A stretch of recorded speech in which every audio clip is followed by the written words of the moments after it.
It's the Adam Gold Show. Hi, everyone. I am Adam Gold. Victoria's here. Just in a different spot. Business as usual. Wait a second. So you're not going to be on camera today, are you? No. You'll just hear the voice from nowhere. The disembodied voice Yeah. of Victoria's. Yeah, so, things have changed a little bit.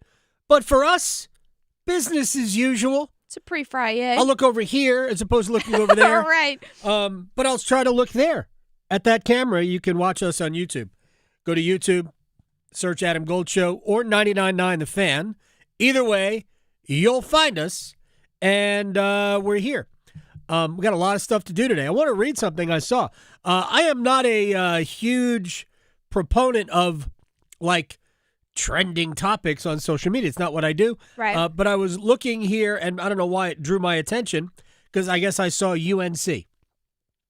And so I clicked on it. It says, the Twitter page. Mm-hmm. The Twitter, if you go x.com now. Actually, if you still type in Twitter, it's the same place. You go to the same place. It's all the same. And because I've never really called it X. Me either. And I have never typed in X because I'm just going to say this. Yeah. You don't know what's coming. Yeah, X could be a lot of things. Right. So I stay away from that. Yeah. So twitter.com, it brings you to the same place. And on the right, it's got today's news, and it gives you trending topics. There are some things, I guess, that pertain to me. Clay Holmes leaves Team USA for Mets spring training. Oh. Yeah. Bunch of pitchers are leaving. That's what happens when your World Baseball Classic is in spring training. Yeah. Duke faces surging Florida State as heavy favorites in the ACC quarterfinals. We'll talk about that coming up when we get to place your bets. And it says, UNC football fans vow to boycott games amid turmoil involving head coach Bill Belichick. Turmoil? That's what it says here. So, I clicked on it, and I'm going to read exactly what is here. I already read the headline. It was updated 16 minutes ago. Okay. Fans of University of North Carolina football are vowing to boycott games due to ongoing turmoil within the program, period. Criticism targets head coach Bill Belichick and an associate referred to as Lombardi, spelled with a Y at the end, not the I. Oh, wow. The Temu version. Exactly. Not gonna lie, my son showed that to me like a year ago.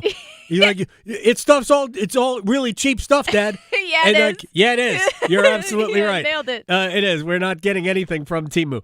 Amid player departures, happens everywhere, poor representation, don't know what that means, and a chaotic environment involving Belichick's personal life. Who cares? Right. Who cares what Jordan's doing? Widespread dissatisfaction is expressed by alumni and supporters. And then it gives you at the bottom, it's almost like community notes.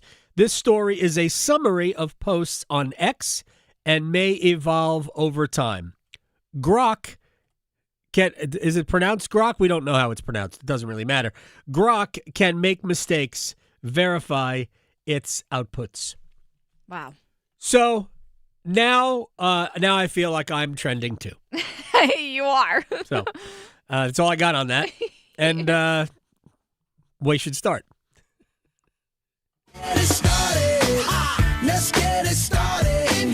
So real quick, I was over at Canes practice, and you're going to hear from Brind'Amour here in a minute. Went to the Canes morning skate. It will be Brandon Bussey in net. No other changes to the lineup. And St. Louis Blues are in town. So I knew the weather. It was 72 degrees this morning when I got up. Yeah. At 5:15.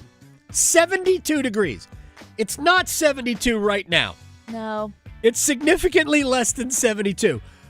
And I knew it was going to rain today. Literally, I was just kind of sauntering in about 20 minutes of 12 when I got back to the station. I came in here, and the heavens opened. I was going to say. They were loading them 2 by 2 for a while. Yeah, floodgates. Yeah, so there you go. Batten them down if you have them. All right, let's get to what we have today. Day 3 of the ACC tournament.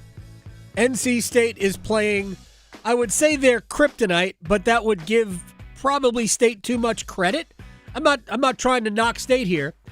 Like, they're not as good as Virginia, so even if the matchup weren't inherently bad for NC State, Virginia would be a difficult matchup, rather a difficult team to play because Virginia's just better. But Virginia is grown men big. Beasts. 2 7-footers and a 6'9", 23-year-old, air quotes, freshman. Now, so it's just a bad matchup for State. Honestly, I would love to see them just be competitive today. And I think if they can shoot the ball well, maybe they can bring Virginia away from the basket a little bit and beat them with quickness. But ultimately, the key for NC State today is figuring out a way to defend. They have not defended worth anything this year. I remember when Will Wade talked about like incorporating a zone. Are they still doing that? Maybe. I mean, I really couldn't focus on the game yesterday because, well, you know, we were doing the radio show at the same time. So far, they have held Virginia scoreless for a minute 20. So I'm projecting out this game is going to finish 0-0.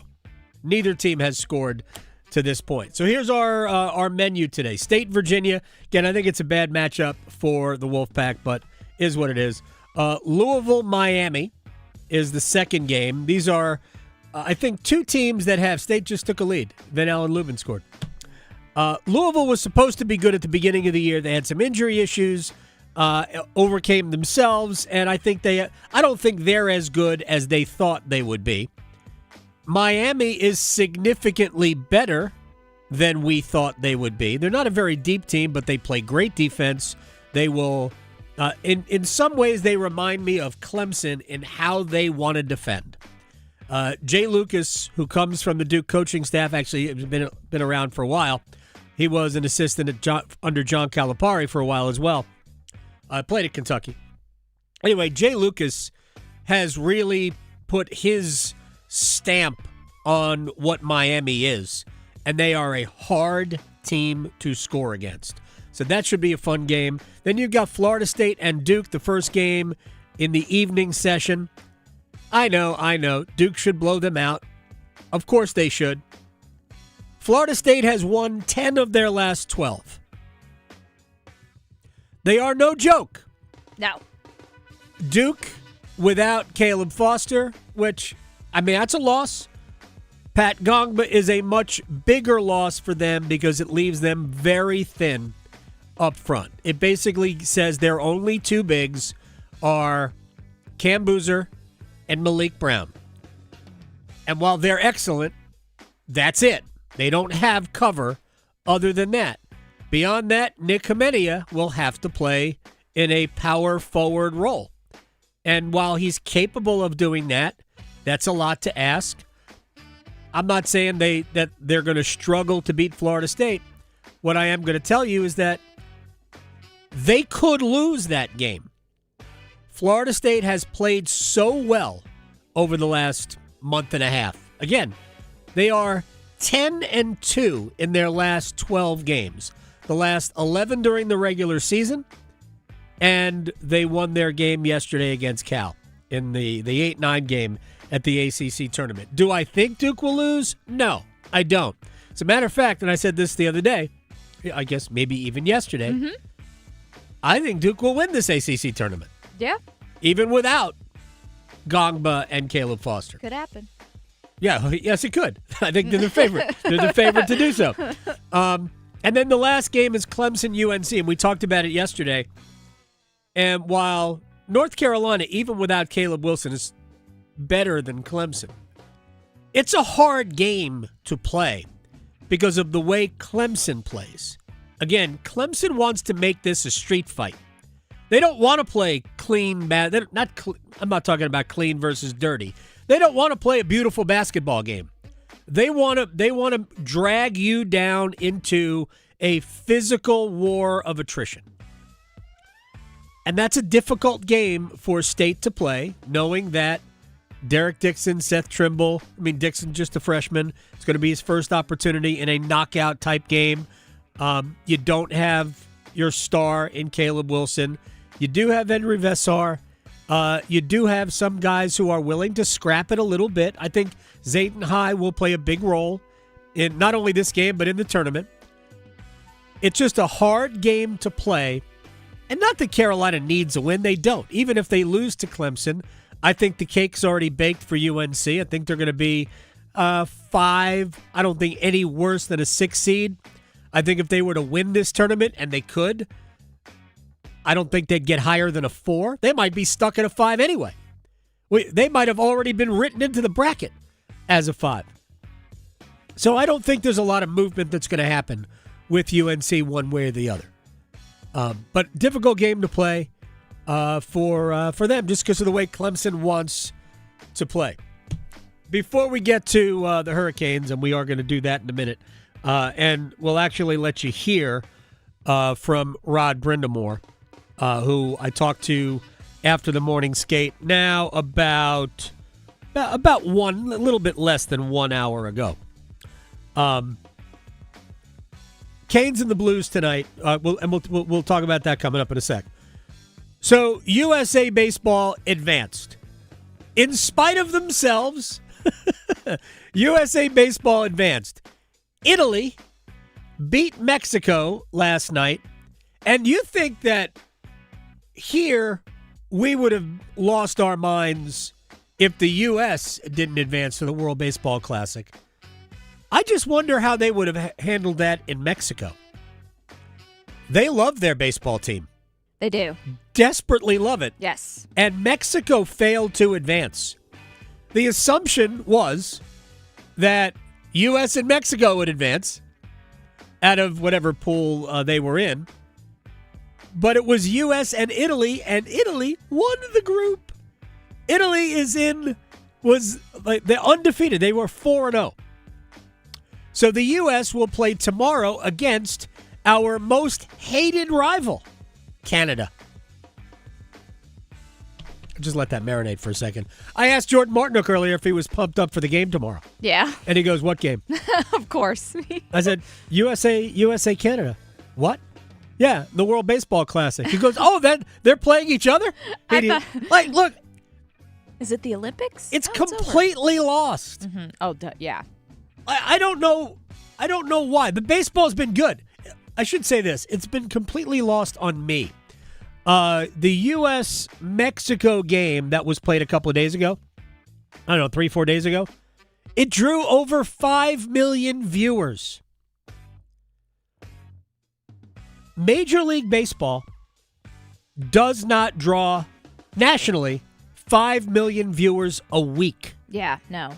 It drew 5 million viewers like on March 7th. That's it. That's incredible. The tournament itself has so much potential. I don't like it in March. To me, this should be in the middle. It should be in the All-Star break. It's not going to be in the Olympics. By the way, the Olympics basically in August. Major League Baseball is not shutting down in August. Sorry, it ain't ever going to happen.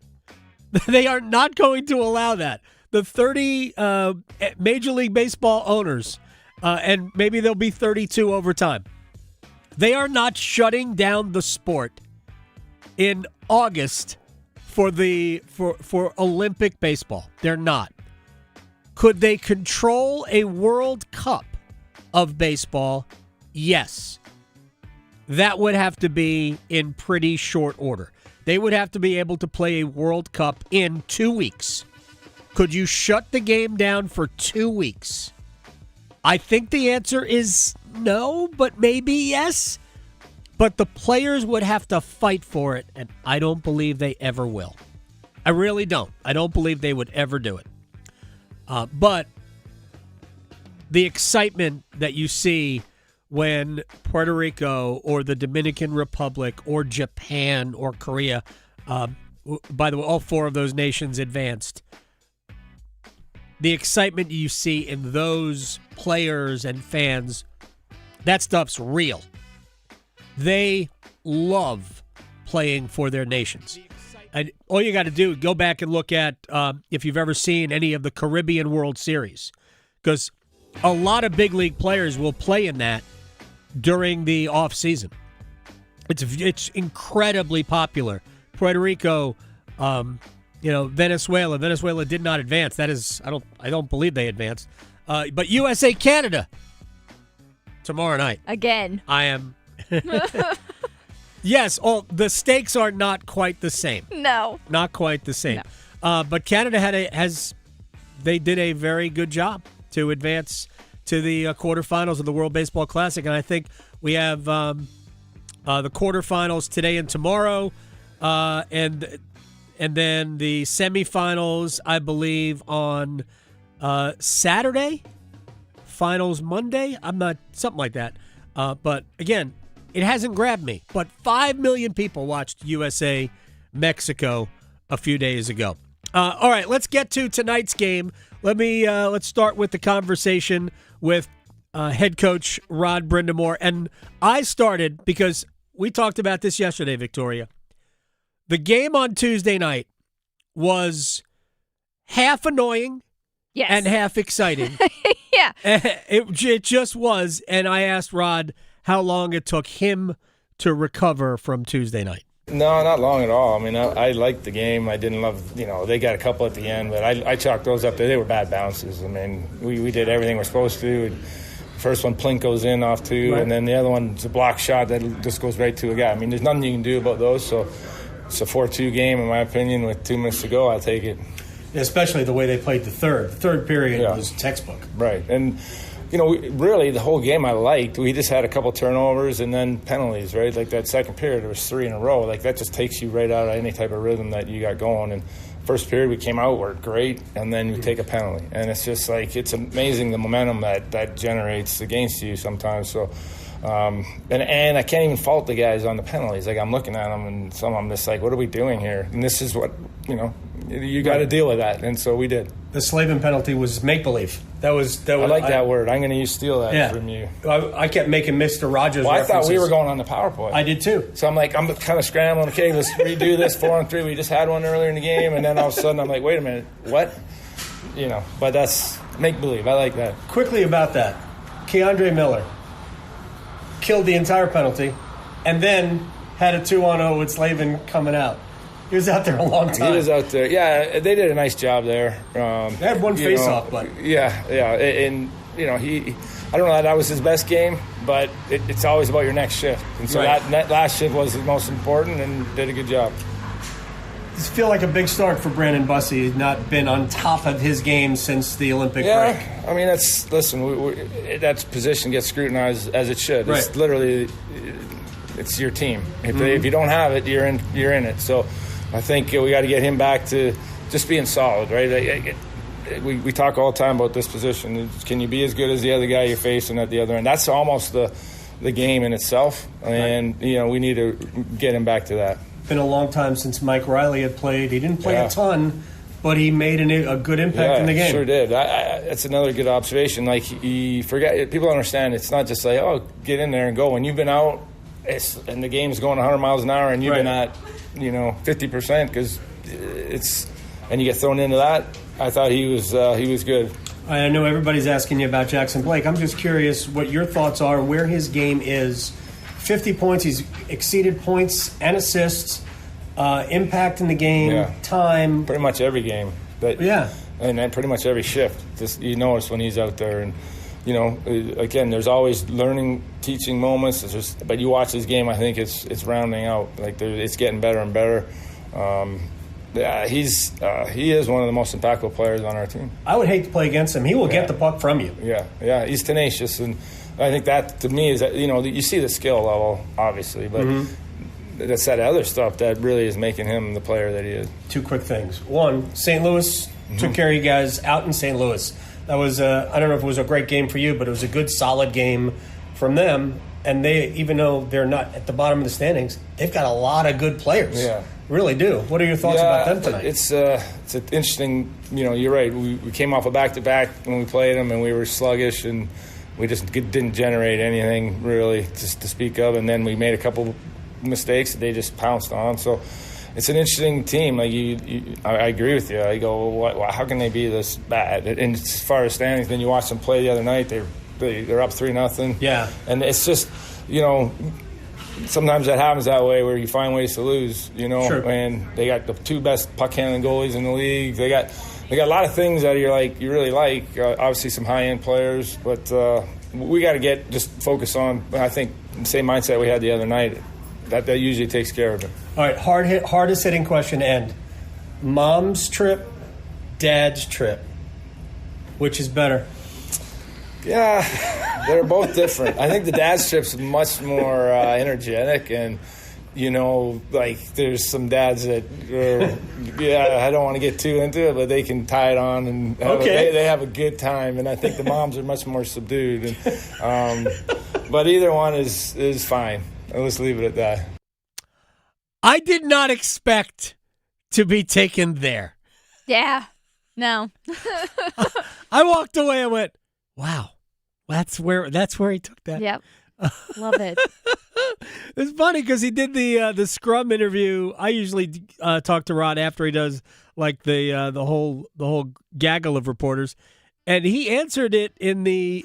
I was going to ask him that question anyway, and he answered it in a way where he says like a lot of the dads have played. Yeah. So he said like they're offering like what you should do with my son, or like he's not playing enough, you should use him in this situation. This is what we did. And Rob was like, I have basically no time for that, but you have to pretend. Yeah. But no, he said, yeah, dads are boozing. Yeah. Well, I get it. There's a different kind of pressure because you got dad who's like, come on, rub some dirt on it. Let's go. Like, you're being slack. But then mom's is like, don't hurt yourself, I'm sure. Well, yeah, there's a different mindset for sure. But my gosh, so funny. So funny. All right, we have a hockey game tonight. Yeah. And that's very cool. We have not talked about this. We have the World Cup coming this summer. Yep. I'm just going to mention this quickly, and then we're going to go to break. And I totally understand for safety reasons, this really is not a joke. And we have talked about briefly lack of ticket sales. Ticket sales have not gone as well as FIFA would have liked. There's a lot of reasons for it. And somewhere on the list, there are safety concerns for, people who are visiting, even some, teams that are coming, not just fans coming, but even teams and some personnel. And obviously now there are other matters going on in the world. And so the president has advised Iran maybe to skip the World Cup for safety concerns. Now, there's any number of ways you could take it. Like, I could certainly see people interpreting it as it would be a shame if something happened to your beautiful soccer team. I could certainly see if you wanted to take it that way. I'm not going to take it that way because I do think that there is a legitimate concern for the safety, and it's not just Iranian players, but it's a lot of players coming from nations in that region or other regions. So it is the geopolitical world does impact sports. For the people who say you stick to sports, this is not about politics. This is way more important than that. So, yeah, it's going to be. I think this summer is going to be super interesting, and we're not that far away from the summer of 28, and we'll see what the Olympics is going to feel like coming up 2 years from now. All right, let's take a break. Elliot Johnson is going to join us. We will talk World Baseball Classic, the U.S. backing in. I guess Mark DeRosa was right. Yeah. They did punch their ticket. Yeah. Of course, they had to wait for Italy to punch it for them. Right. But maybe they knew that Italy was going to smack Mexico. That was something else. Elliot Johnson joins us next.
It's the Adam Gold Show. I'm Adam Gold. NC State leading Virginia 22-18. They've passed the midpoint of the first half.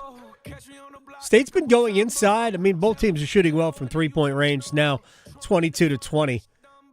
Been a fun first half if you are enjoying the game, whether it's on TV and listening to us or whatever you're doing. It's been an enjoyable first half. I think the World Baseball Classic has been enjoyable, so much so that I texted my friend Elliot Johnson yesterday, and he sent me back a picture from, I assume that was USA v. Italia the other night. And Elliot Johnson joins us to talk a little World Baseball Classic. How was the atmosphere for that game the other night? Fantastic. A lot of USA chants were breaking out. It was a great game. Like, I'll say we, because I'm going to be rooting for USA. We got behind early on, and Pete Crow Armstrong had a couple of big swings. Oh my gosh! And we were in a position to get back into the game a couple of different times, and PCA really had the two biggest swings. Harper came up with a big spot. I do appreciate D-Row going to Harper there. That was the right play, getting Goldschmidt out of there. The only other play he had was to put in Raleigh and then sub him out, or just let him play first. But right. I'm not against. Harper has not looked good at him at all. He's been late on the heater. I mean, right. He swung at a pitch like 10 inches inside the night before against Mexico. So, I mean, he's a little bit lost, but he had a pretty good AB, and it was a nasty sequence that he had to face. But I think that D-Row is rebounding from, his podium and interview mistakes that he's made. Fortunately, not having owning your own destiny and having to rely on Italy to get through.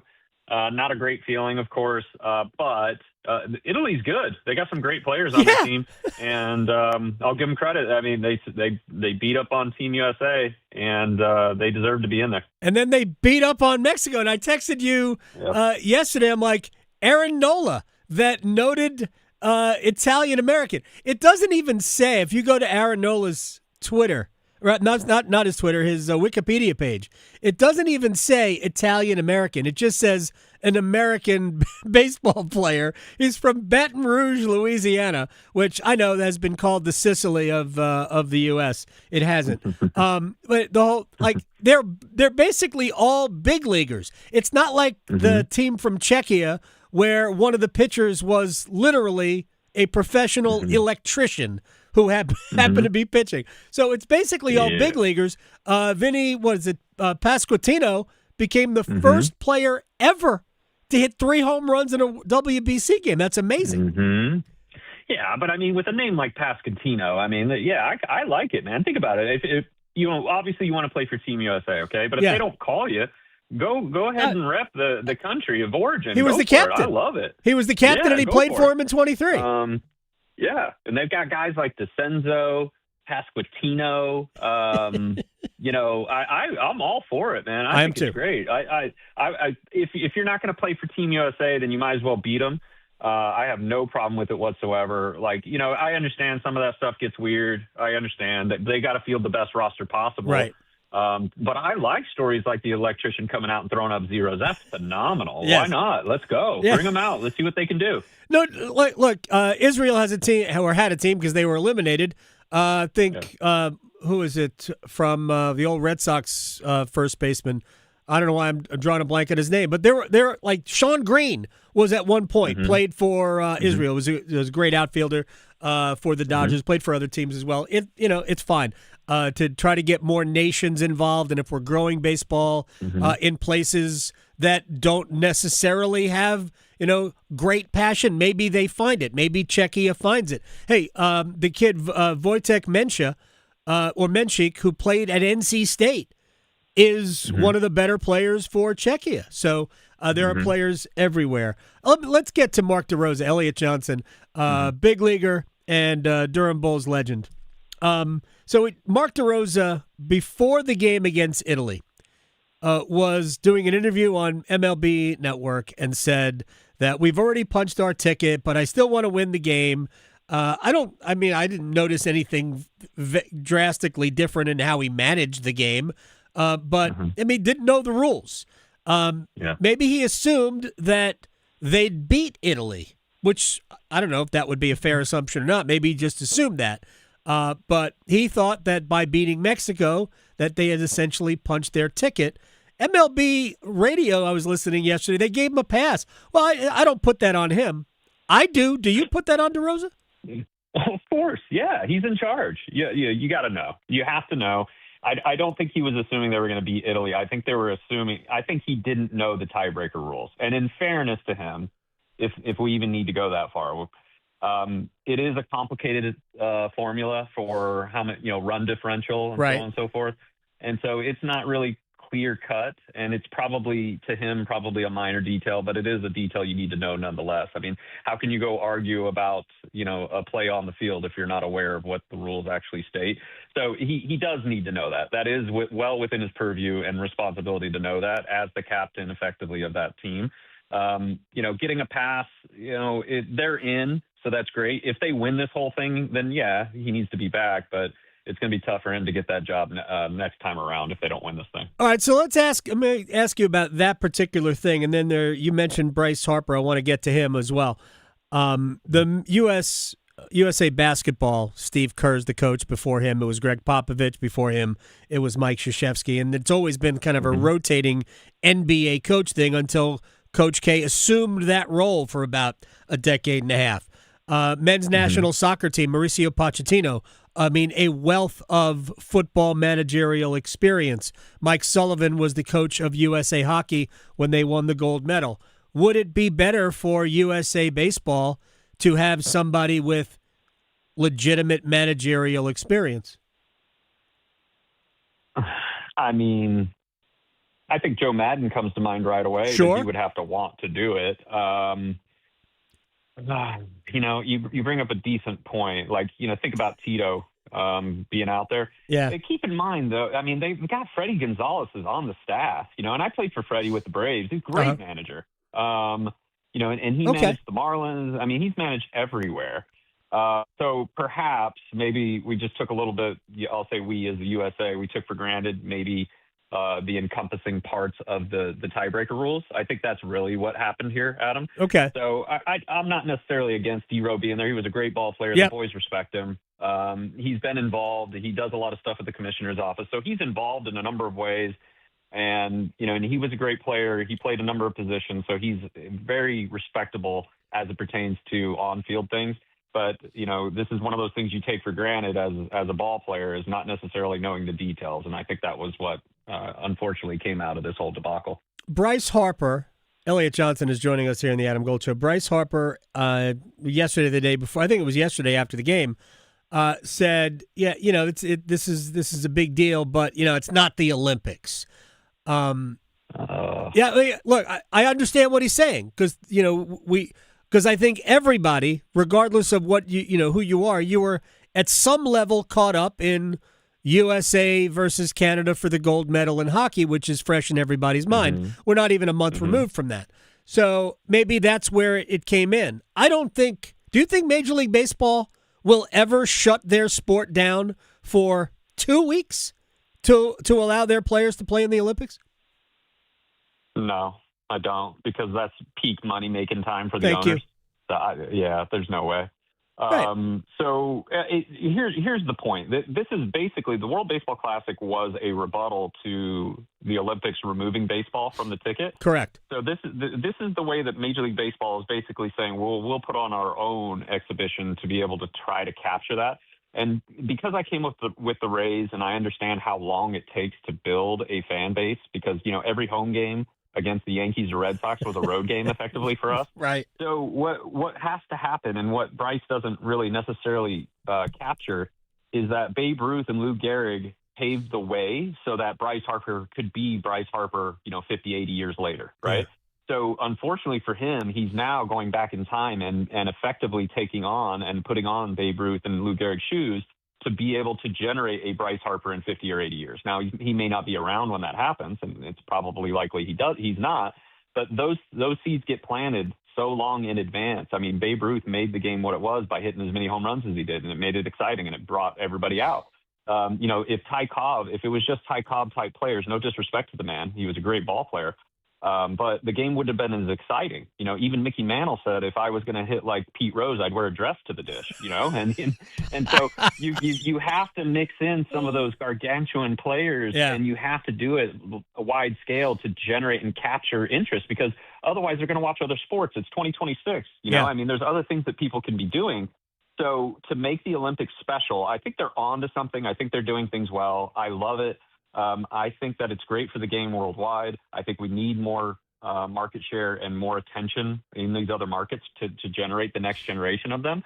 And who knows, there might be another Bryce Harper in 17 years because of it. But I don't think he necessarily sees the big picture. And comments like that don't necessarily reflect the way that I think we need to be viewing this as a whole. Here's the way I look at this, because there have been situations like Tariq Skubal.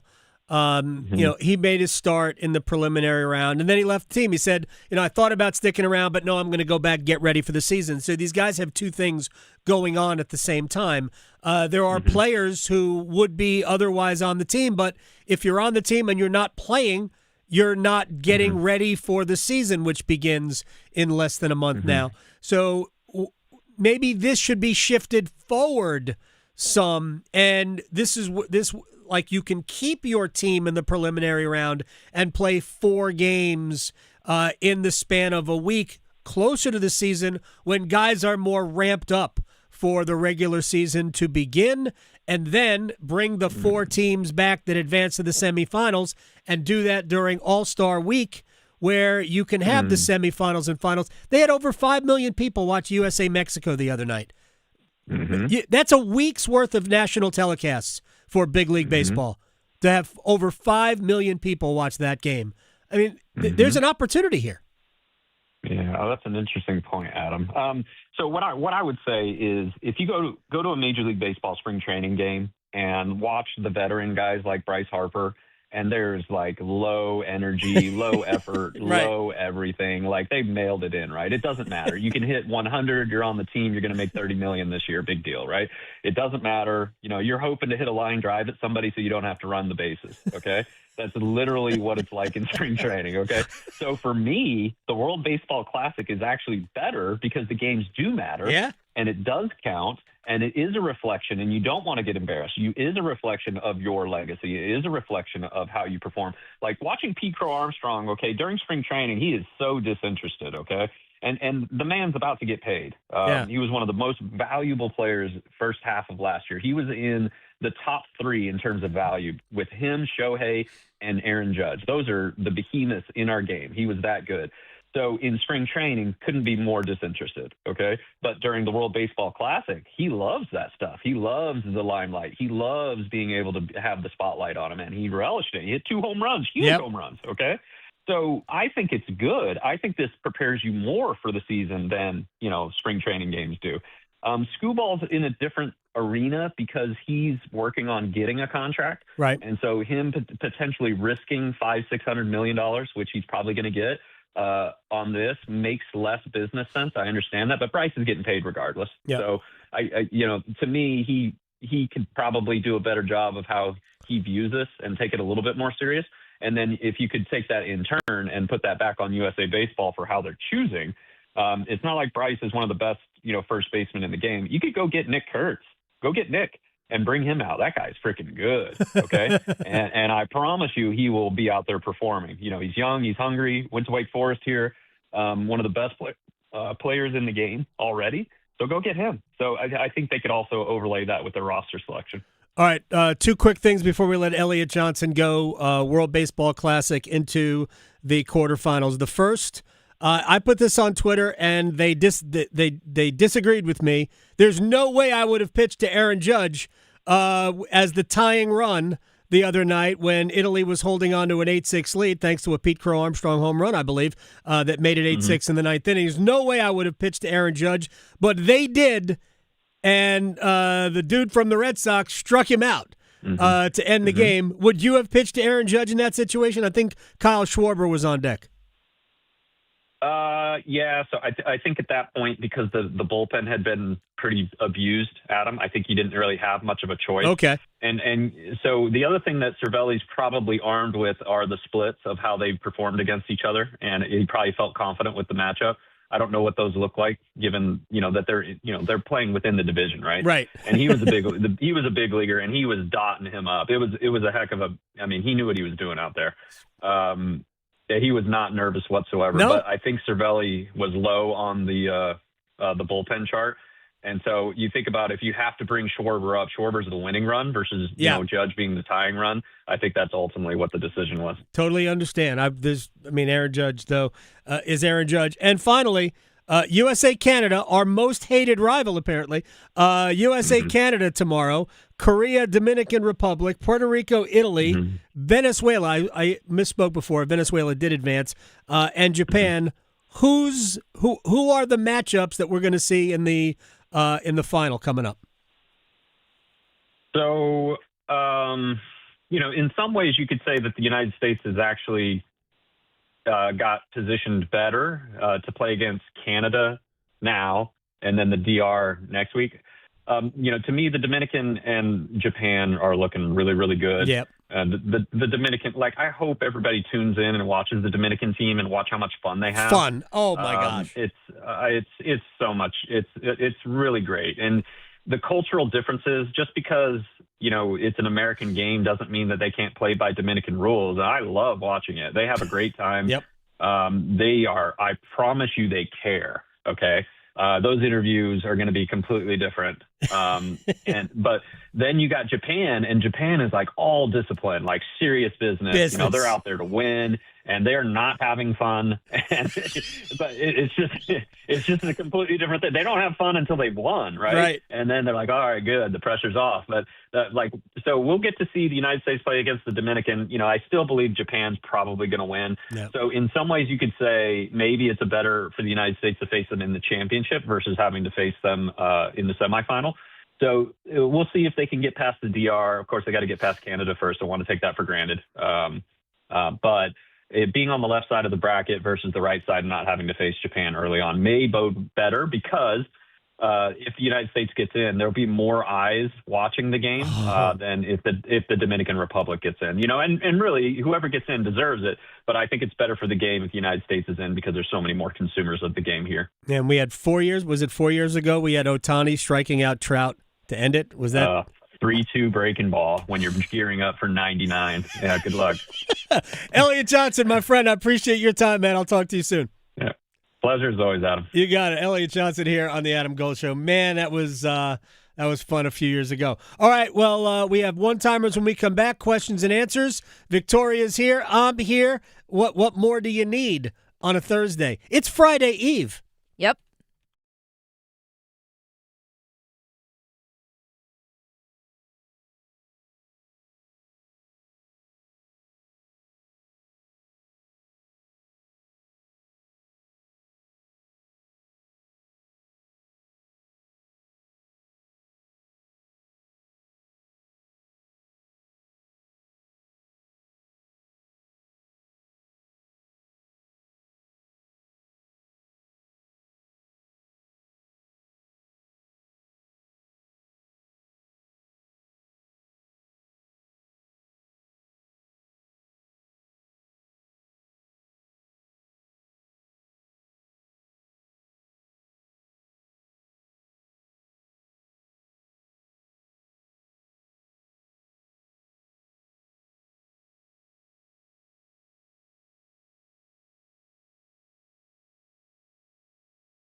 get the vibration. Won't do no good. It's the Adam Gold Show. I'm Adam Gold. Victoria produces the program.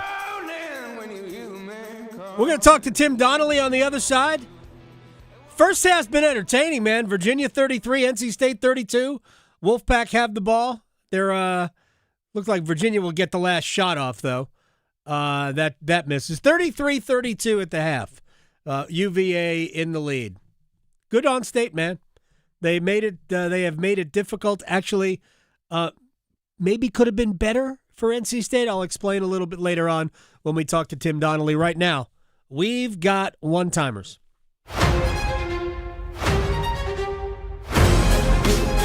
Okay, let's see here. So first off, looking at our YouTube stream, which a lot of people have to probably watch us on our YouTube stream since we switched things up today and confused people. So first up, J.E. Drift, with talks of NC potentially being a landing spot for the next MLB expansion team. I wish.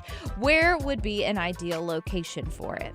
Well, it's not going to be like in between cities. I believe it'll be in Raleigh. If Major League Baseball comes to North Carolina, I believe it will be in Raleigh. I would love that. So I would too. Having grown up with baseball, I mean, I lived in, and I moved away out of New York when I was, 19. I never moved back. But, I mean, I've gone to maybe 200 Mets games in my life. Man. The Cubs came to town. PTO. So, yeah, no doubt. I mean, that's what the only thing I miss about living here is that we don't have a team here. We have Braves fans, but we don't have a team here. No, and that I jones for that. Me too. So yeah, I think it would be Raleigh. I would love that. Next up. Oh, we've got no sound there. Uh-oh. Horn. I'm on a different side. I don't know why I didn't play. From Jordan, with the Masters roughly a month away, would you like to see a former player win it or someone new? I mean, a former winner win it. Yeah, I would like to see a current player win it. No, I want to see Rory McIlroy repeat. What are we doing here? I want to see Rory McIlroy win every event. I'm not joking. I do. I want to see Rory, unless Tiger wants to win it. I don't think Tiger's going to play in it. Go Rory.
It's the Adam Gold Show. I am Adam Gold. Victoria producing the program. Welcome to ACC quarterfinal Thursday.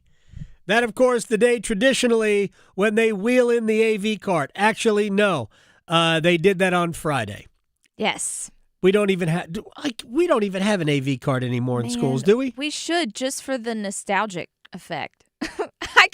I posted a picture on Twitter and I said, I can hear this picture because one wheel always squeaks. Always. Oh, man, the overhead projector. I was a big fan of the overhead. Yeah. Oh, man, those were the days when we all went to high school. God, I don't even remember high school anymore. I'm so much older than everybody. We have tons of things to do. That was the Canes. We're going to talk Canes a little bit later on.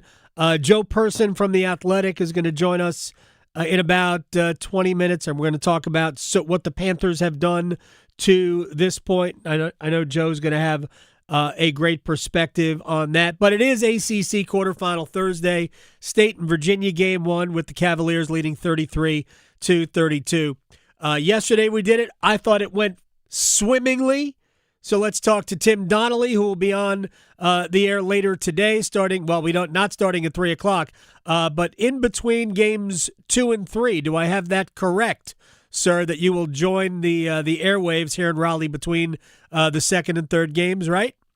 Correct, although on air I'll be going from game 2 to passing it back to you for Stormwatch. That's right, because we have I hockey actually today. have that right today. My calendar is lining up. I said that yesterday. I didn't mean it. I wasn't wrong. I was just early. Yeah, exactly. We'll be passing it to you for Stormwatch. We're all very excited for the Hurricanes and the Blues tonight. My first goal scorer, by the way, is Taylor Hall. Just so everybody knows, we're going Taylor Hall. Yeah, locked in. And I also gave him a last goal scorer, Victoria, Brandon Bussey, an empty net goalie goal. I would love that. That would be hysterical, given all of his problems handling the puck. Wolfpack, I think, have looked very good in this first half. They have battled. They have defended Virginia fairly well. You have a much better view of it than I do. I've been sort of busy with this radio show I'm trying to pay attention to. What are your thoughts through 20 minutes of this? I completely agree with you. I think they made some conscious adjustments to what happened yesterday, which they were able to get the win against Pitt, but this is a different beast. Yeah. The probably the best way I can describe it is their first offensive possession yesterday went to Van Allen Lubin. He got a tough bucket. Then the next two were Darian Williams kind of soft back downs that came up empty, and then suddenly Will Wade had to call a timeout to stem the bleeding. Yeah. Today, once Van Allen Lubin got a bucket on one of their first possessions, they went right back to Van Allen Lubin for the next 3. It was 4 consecutive possessions. He went to the free throw line twice, made 4 free throws, got the tough bucket I mentioned, and they were, ahead 6-3 or whatever it ended up being. And it just changed the entire vibe. They were playing more physical. Maybe too physical, although they didn't agree with the calls. Darian Williams is in foul trouble, but it's a completely different vibe. They're not in the funk they were in the first half yesterday, even though they scored a bunch of points. I think they're playing much better compared to the last 24 hours. Yeah, Tim Donnelly is joining us from Charlotte. Virginia leads NC State 33-32 at the half, especially over the last month or so. And NC State was never a great defensive team, but they've just been atrocious defensively. Like the first half against Pitt, they played better defense in the second half, though Pitt just could have been tired of scoring. It's 51-50. State's got a really good offensive team. That's never been in question. So many guys can go for big numbers on that with that group. But they've not been able to lock anybody down. But they have done a very good job, I think, limiting especially, I think, Virginia's perimeter guys from going off. I remember the game in Raleigh, and I forget who it was, but they were just filling it up. And then, of course, let's not give him too much credit here. It started almost as a joke. Will Wade in some post-game pressers would talk about how, guys always have their career day against them. There is something in how they guard the 3. I don't know what it is, but opposing teams shoot excellently against them. some open shots, but not all. And today's really no different. At one point, Virginia was 5 of 7 from 3. They're now, Right. I think they finished 6 of 12, so they cooled off a little bit. But DeRitter, a few others, they're getting their shots on the perimeter. And for whatever reason, when NC State is the contesting jersey, guys just shoot it really, really well. And it normally is kind of like it cancels out. I don't want to say normally. The statistics say majority of the time it kind of cancels out because State's also one of the best 3-point shooting teams in the ACC. Just 3 of 8 from 3 today, and it's a game. If they can start shooting a higher volume and maybe a little bit better efficiency, as we've seen them do, I'm not sure this isn't a little upset alert here for State against Virginia. State can absolutely score. Here's the thing. My favorite part about that stat is that it's only 8 attempts, which means that State is doing other things, which is really what they need to do to keep Virginia honest. Virginia is so big. I like the fact that they have concentrated on getting to Van Allen Lubin, who leads them in scoring. I know Paul McNeil has had a good half as well. It's funny you mentioned Darian Williams in foul trouble, and I don't mean this disparagingly. The preseason player of the year in the Atlantic Coast Conference, who was just honorable mention, and frankly, I don't even know why he got votes. No offense. I mean, he was the 4th best player, I think, on State this season. He's almost an afterthought. He should be almost an afterthought offensively. He should be a complimentary piece offensively to the way they're playing, because I'm not sure that they shouldn't be running. Obviously, Quadir Copeland is their guy, but McNeil, Matt Abel, Van Allen Lubin, they've got the pieces to post a big number on anybody. So, yeah, they can absolutely win this game. I thought the key moment in the half, I thought State maybe allowed Virginia not back in it, but to close the gap really quickly. It's 22-16. You force a turnover from DeRitter, and then I think it was Sonia. Rather than hand the ball to a guard, he tries to make a pass ahead, and he puts a guy in a bad spot, and they turn it right back over. UVA scores, and we are where we are. Would have loved to have seen State just get a possession with a 6-point lead and keep the momentum. He gave the momentum away but it's early. It probably wouldn't have mattered anyway. But I do like the way they have played in the first half. Real quick before we have to say goodbye to Tim Donnelly. You've got 2 other local teams playing tonight. So while I have you, we've got the first game, Duke, Florida State. Any concerns at all about the Seminoles, who have won 10 of 12? More than zero concern. I think in Carolina, in North Carolina specifically, we have a bad image of Florida State because they started the ACC losing 6 of their first 7, and in those 6 losses were losses to Duke, Carolina, State, and Wake. So, like, the games we watched, they were not good, and they were starting the ACC very, very poor. But they finished winning 10 of their last 12, and their losses make sense, right? It's Virginia, it's Miami. Yesterday they shot the 3 very well. They're a little dangerous, and obviously you're catching a Duke team who's dealing with some injuries. If we're being real, Duke is still significantly more talented and more accomplished, even with the injuries. But if you ask me, is there any concern that it's greater than 0, but probably less than 10%? Yeah, I mean, the Florida State is plus 1280. I also don't you get a they're plus 1280? I don't know if you're hearing this, but around here, just in the building, there's a lot of buzz about they're a dark horse, but I like them. They're a very popular dark horse.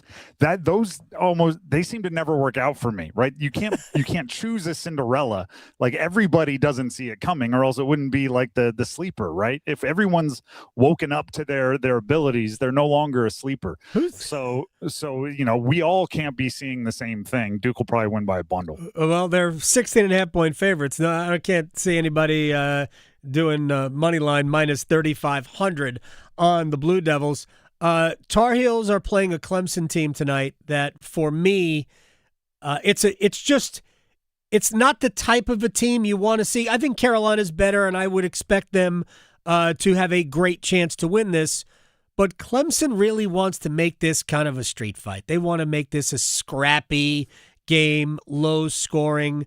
I think North Carolina is going to have to be prepared for something like that. Clemson, I'm calling them like death by a thousand paper cuts. Yeah. They won yesterday against Wake Forest. They played 10 guys. I wrote it down here because I thought it was hilarious. Here are the scoring totals for the 10 guys that played in the game for Clemson. 5, 11, 8, 5, 8, 9, 3, 6, 8, 8. Like there's is that one guy in double figures? Just one guy with 11? One guy in double figures, and he had 11. I mean, off the bench, they had a bunch of like 8s and 6s. It's completely, I don't even know the word, egalitarian. Like it's the shot, whatever the best shot is, not whoever the best player is. Yes. Which is different than I think most ACC teams because a lot of them have a dude. I don't know if Clemson has a dude, but anybody can catch you for 2 possessions. They'll give you 5, and then they won't score the rest of the game. So it's going to be a really interesting kind of matchup game for Carolina because they do kind of have their defensive players, and maybe they're not. You know what I mean? You want to have Seth Trimble on a good perimeter player. Maybe you don't want to have Luka Bogovic on a great perimeter player. So what do you do if everybody is just middle of the road and nobody, like, where do you match those up? It's going to be an interesting Hubert Davis game. Yeah, it's funny when, like, if you're playing against, if the Hurricanes are playing a team that doesn't have, like, one great scoring line, like, all right, who do you put, Slavin and Chatfield on? Who do you stick the Stall line on? I got nobody to shut down. Tim Donnelly joining us. Did you have a pick to win this tournament before it started? Yep, I'm still on Duke. I think they are good enough, deep enough to make it happen. Although, if you take away their ability to send waves of defenders at you, it does make them a little more vulnerable. But they were far and away the better team before the injury, so I'm sticking with them. I am too. Tim Donnelly, host of The Drive on 99.9 The Fan, by the way, and he is the pre-game show to Canes and Blues tonight. I thank you very much, sir. Go Taylor Hall. Yeah, Taylor Hall locked in, and Bussy with the final. We got you locked in for both. I'll buy you the lotto ticket if it happens. Oh my gosh, I'll have to play it tonight. All right, a couple of things I want to get to before we hit a break. Syracuse fired their coach last night. They fired Adrian Autry, who played for them 80s, 90s, right around the turn of that decade. And to me, Syracuse falls into this category, and I can draw analogies to college football. Places that used to be great and aren't now and might never be. I know I make a lot of fun of Matt Rule at Nebraska. It's fair. It is fair. But it's not about Matt Rule. Nebraska, historically great. Practically today, not. And not coming back either. And I know, well, if you can do it at Indiana, you can do it at Nebraska. I would posit this about Indiana. It's probably a lot more about Curt Cignetti. Not probably, it is more about Curt Cignetti. And I'm also here to say that it's probably fleeting. That it's probably not what, I know 2 years are incredible. I don't think it's necessarily sustainable. Nebraska has so much history, and they will never recapture that. It's just not the place for modern college football. And I'm not sure Syracuse basketball doesn't fall into the same category. I hope it doesn't, because if you're the Atlantic Coast Conference, you need Syracuse to be really good in basketball. Frankly, you need them to be good in football too. But as a basketball school, and granted, just to bring football back into it for a sec, I mean, the university that gave us Jim Brown and Floyd Little and Donovan McNabb? I mean, there have been great football players that have gone to Syracuse, and back in the day, Syracuse was a really good football program. But they are one of the best historical basketball programs of the 60s, 70s, 80s, 90s, aughts. They really are. And they have been just bad to mediocre over the last several years. The ACC needs them to be better. And I don't know that Adrian Autry was a bad coach, but it hasn't worked. And I don't know where they're going. I don't know who they're going to hire. I don't know if they're going to stay. I know Jerry McNamara has done a good job at wherever the heck he is. I keep seeing how good a job he's doing. Okay, great. You want to bring in the guy that helped Carmelo Anthony win a national championship in 2003, and I believe McNamara led that team in scoring in the championship game. That's fine.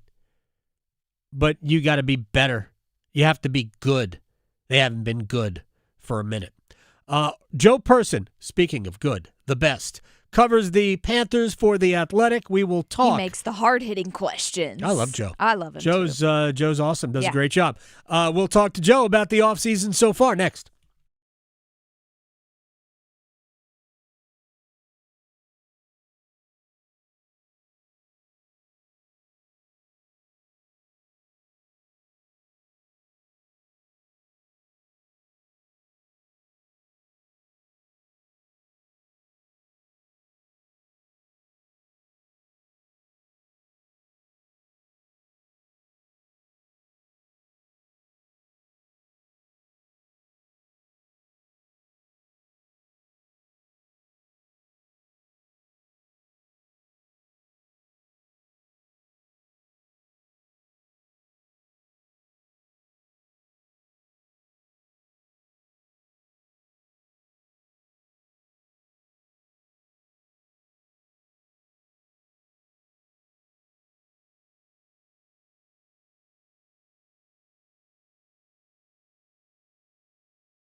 the Adam Gold Show. I am Adam Gold. Victoria produced the program.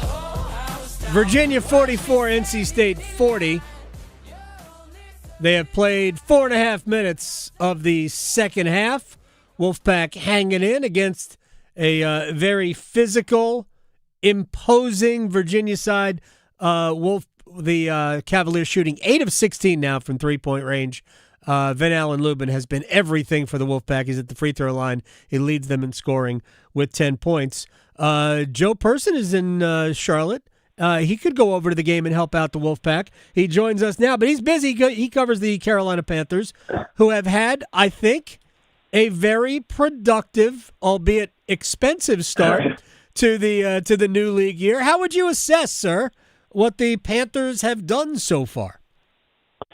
I would say it was pretty, dare I say, spectacular to open up. You can. And it was going to be hard to keep up that pace with those two big dollar signings with Jalen Phillips and Devin Lloyd.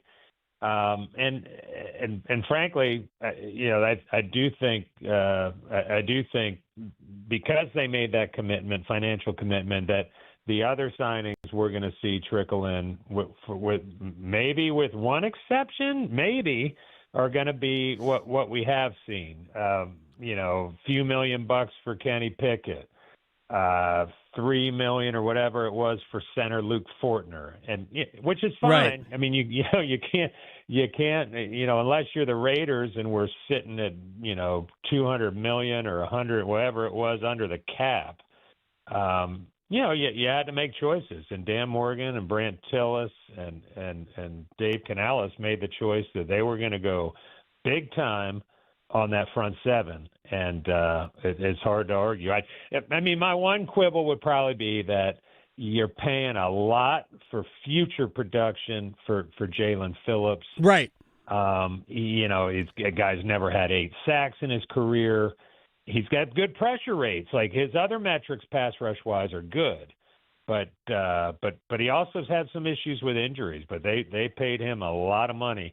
The Devin Lloyd deal, I thought, was really almost a value type signing. I mean, they were projecting, the Athletic and others were projecting he'd get 19 to 20 million a year, and I think he got 15 at most. I want to see those numbers. I think they might have even gotten him less than 15 million a year. I said the other day that I like Jalen Phillips. I like the Devin Lloyd acquisition more than I like the Jalen Phillips deal. I think for whatever reason, it seems to me, and I know there's an injury history with Jalen Phillips. He was like top 15, top 20 pass rusher. In terms of win rate, in terms of pressures and all of that. The sack totals weren't great, only 5 last year. They'd love to get the Jalen Phillips from years 1 and 2 before the Achilles injury. Right. But he looked like he was pretty effective last year.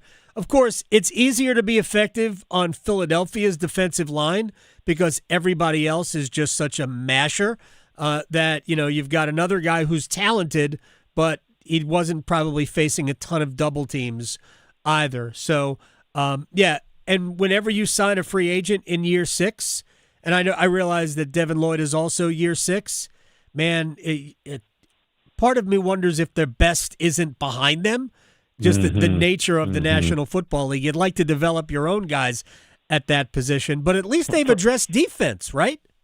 For sure, and Devin Lloyd's actually going into his 5th year. Okay, so a year behind, a year younger, and that was fascinating. Like the Jaguars did not pick up his 5th year option, which is why he was available and why he hit the market. And as soon, a couple months after they declined that option, he went out and had the season of his career, and. The thing that impressed me, and I know he played some safety at Utah, and I'm not saying he's, the next Luke Kuechly in terms of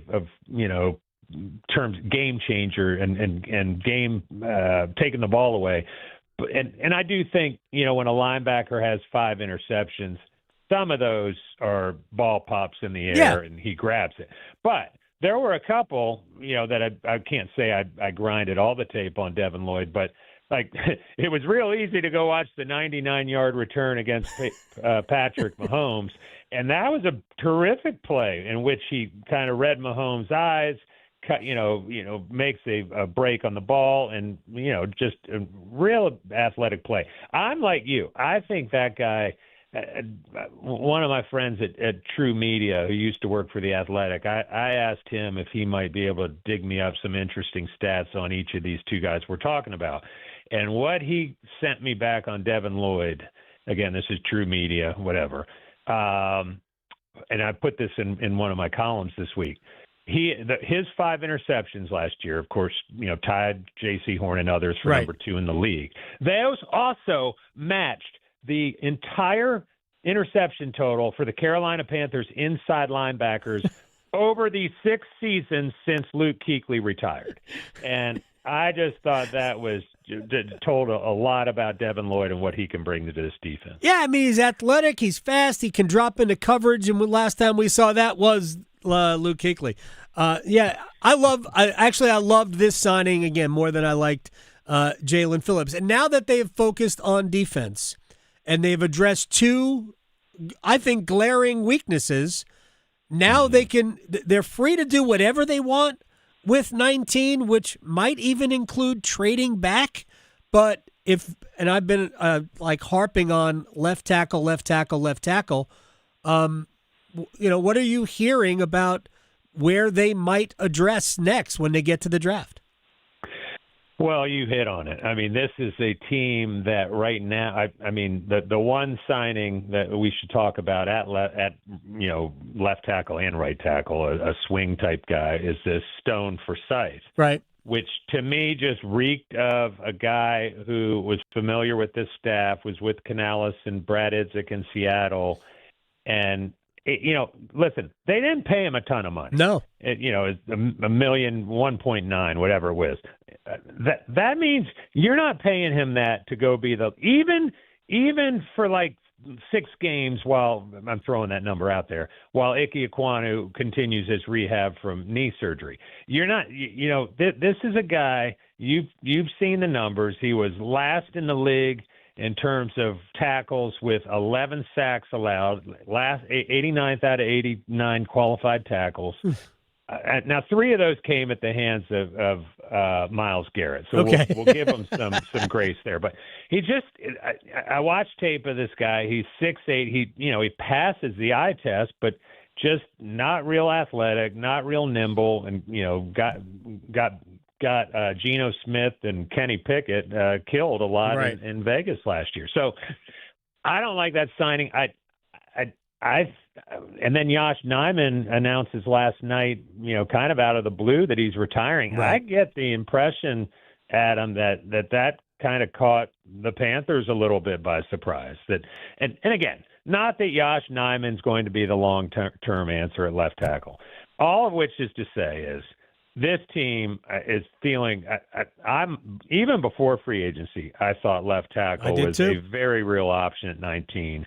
Even more so now. I mean, I for whatever it's worth, in my last mock, I had the Freeling kid at Georgia, being there at 19. I mean, that's that's touch and go. I mean, these tackles, as you know, as this process goes along, that is a premium and premier position, and it may be that he goes earlier than 19. And I've had conversations with you about this. Others, Ryan Wilson from CBS.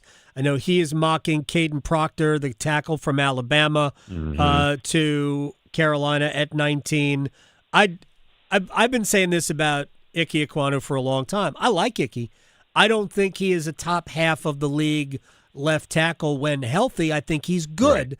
I think that he probably, maybe even in the long-term plans of Carolina, on the right side when it's time for Taylor Moton to move on. That you just shift him over there where he's a mauling run blocker anyway, first and foremost, and then you find your real franchise left tackle, because it has not helped Bryce Young that he's getting too much pressure, and you need to have too much help to keep pressure off Bryce on his blind side. I think their offense would work much better with a better left tackle. Yeah, I can't argue with you. I mean, I'm with you on Icky. I think he has gotten better. He had that 1 year, 2 or 3 years ago where he really struggled. I think it was Bryce's rookie year, and he's improved since then. Mm-hmm. And I hate it for him personally. The injury, the timing of this injury. You know, you want all these guys. It's such a brutal sport, and it's such a small window for these guys to make their money. And you know, we'll see. He rehabs well and gets back maybe more quickly than folks are expecting, because the Panthers still have been very guarded about a timeline on that. I know, and I don't know if that's because they don't want the rest of the league to know that offensive probably. Tackle. It also too. I actually did ask this question of someone in the building. You know, why the ambiguity. God, I can't say that word today. I shouldn't even have tried. But why are you hemming and hawing? Let's do that on this timeline. It's like, well, this is first of all, it is a very, very serious injury, as you know, patellar tendon.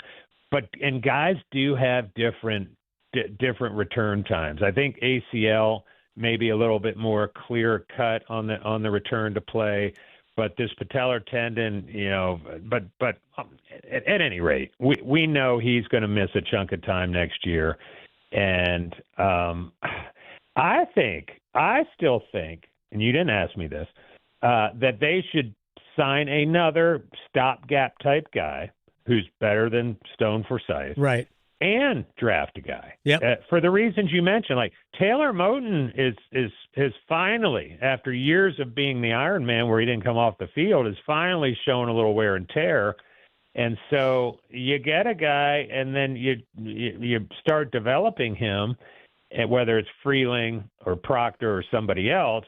And who knows? It may be it's like, oh, actually, we need you on the right side before we need you on the left, because Taylor Moton's kind of nearing the end. So I like 19 for a tackle. We got another month and a half to hash this out, but I like where you're thinking on that too. Final thing for Joe Person from The Athletic at Joseph Person, and I don't believe we have basketball on the main channel today. I don't think the folks at William and Mary are paying attention to what's ambiguity. I know. Look, I forget everybody's name all the time.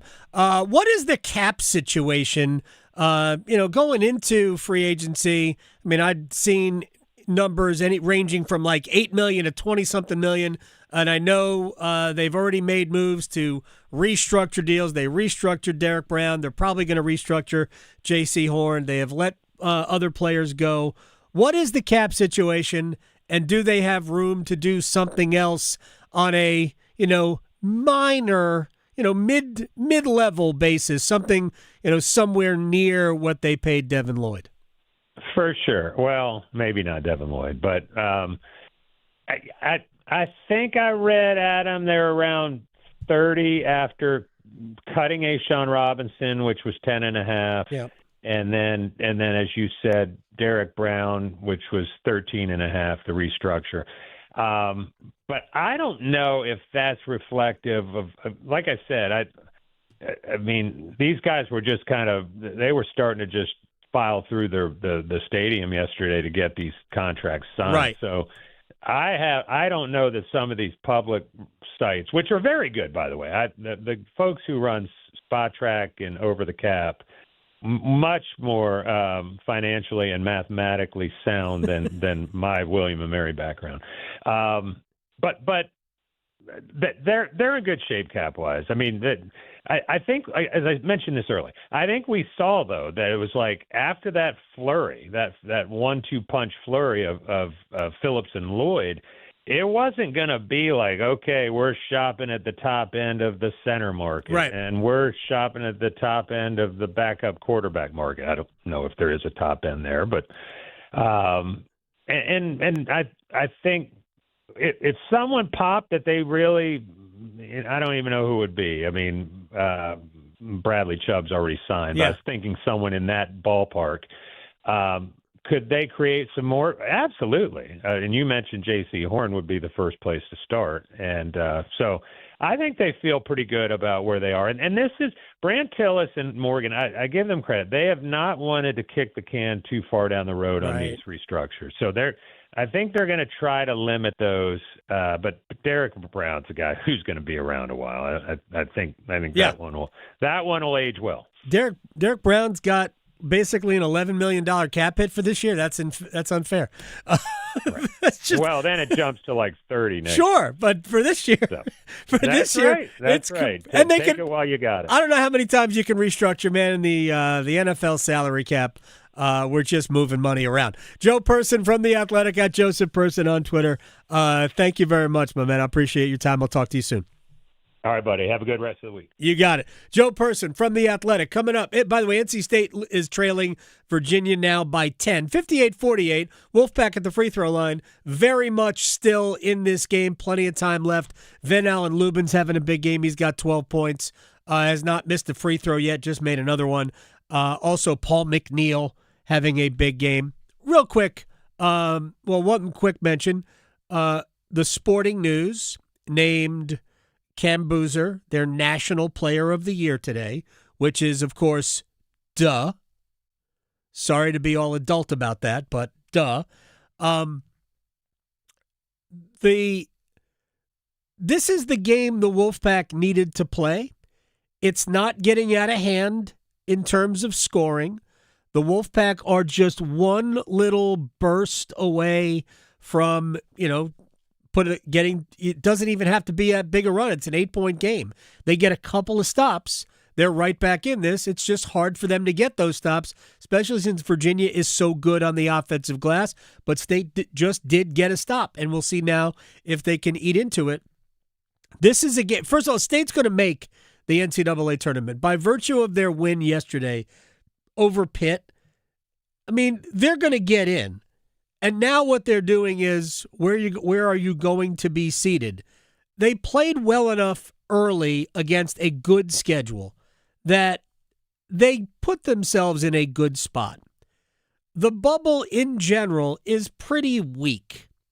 So the fact that Stanford or Virginia Tech are still considered maybes tells you what the bubble is like.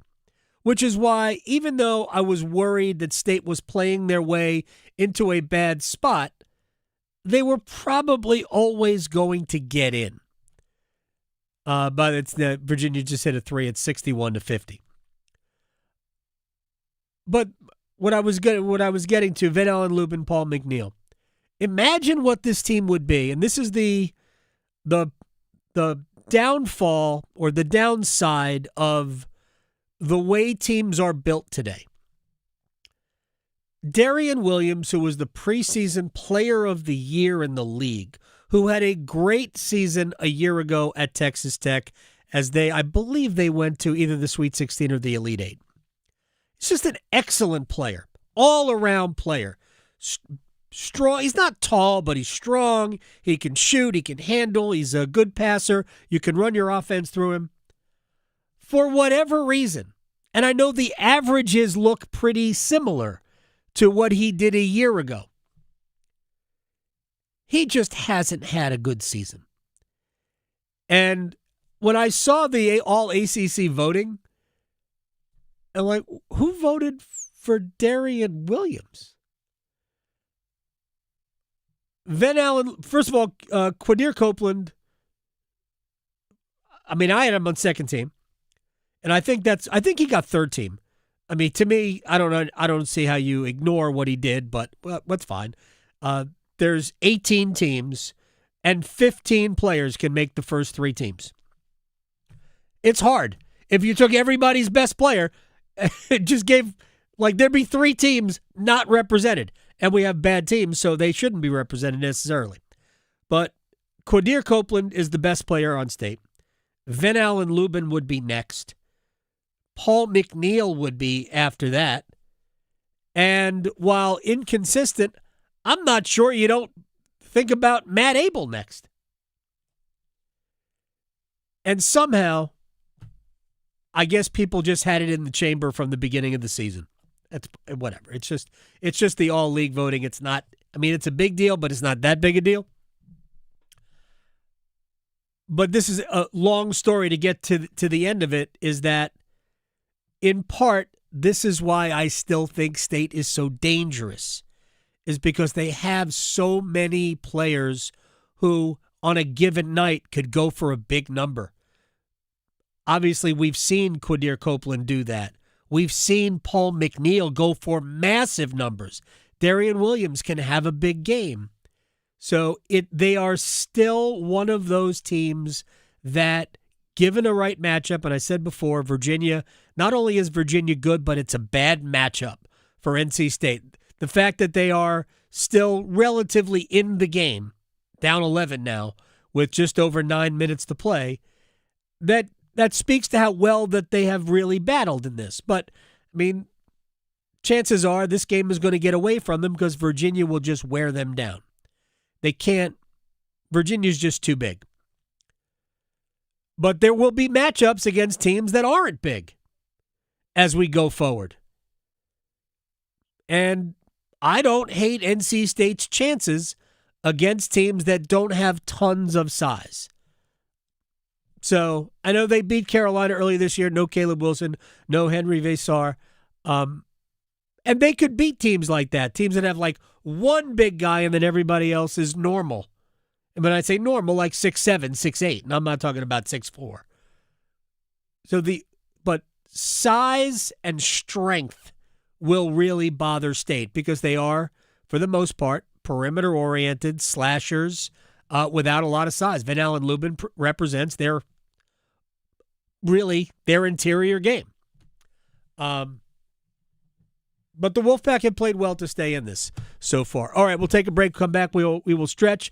We will place bets, and we've got the rest of ACC quarterfinal Thursday on the slate. Next.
the Adam Gold Show. I'm Adam Gold. Mike DeCourcy of the Sporting News. Next hour. Let's see. We'll talk about where Duke might be seated. We'll talk about just college basketball in general. We got a lot of things to talk about. I'm going to ask him about my Syracuse thing. Where, I mean, is Syracuse ever coming back? The ACC needs it. If you think about, like we talk about football all the time, the ACC needs Miami, Florida State, which has not cooperated of late, Clemson, which has not cooperated the last couple of years, Virginia Tech, we hope that James Franklin will bring them back. They need the football schools to be football schools, meaning you got to be in and around the top 25, and some of you have to be in and around the top 10. Otherwise, your league gets laughed at. I said this when Wake Forest was winning the ACC. It's great. It's awesome. Duke won the league last year. Awesome. You know what that is? That's a joke to people outside the league. I love Duke. I mean, could not have more respect for what Manny Diaz has done in the program. But Duke won the league. That is a punchline to people. In basketball, we need Syracuse to be good. Obviously, we want all the Tobacco Road schools to be good. We need Georgia Tech to be good. States within 7 minutes to play. All right, let's stretch. Okay, so I was reading about how the most expensive sports kind of rank right now, which I can tell you right now, so I swam competitively, and it is nowhere near the cost of some of these sports, and I feel bad for parents who have kids who do this stuff. So they ranked a lot of them, but the top 9 that I see here, right, coming in 9th, lacrosse. Okay. And they said it could cost about $4,000 per year to play in lacrosse. Now we get to ones that I'm like, oh yeah, this makes sense. Golf. They say that's number 8. $1,000 to $2,000 just for clubs. Plus you've got fees for private clubs, golf balls, gloves, all the stuff like that. So that's coming in at number 8. Oh, wait, I know that you're ready for yours. Because number 7, triathlon and cycling. They say a proper bike could cost tens of thousands of dollars. Yeah. And then the suit could be $500, which my swimsuits were not that, so that's cool. Helmets, shoes, all that stuff. Number 6, we have a mutual friend who is dealing with this because ice hockey is coming in at $20,000 per year, they say, plus all of the equipment or, extra in addition to that. So, yeah, you've got that going for you. Now, number 5, you're aware of, even though I don't think any of your sons did this, but equestrian, because you know how expensive horses are.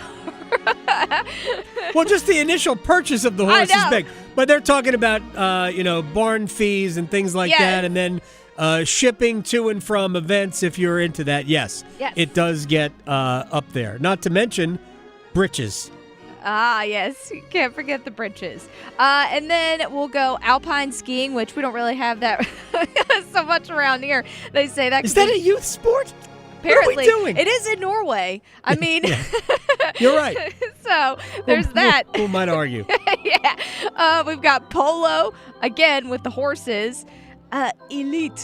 Elite sailing, not just regular sailing. This is the dumbest list ever. I know, because soccer's not in here at all, and I know you're waiting for that. But then auto racing is number 1, where they say the annual budget for an F1 what are we doing here?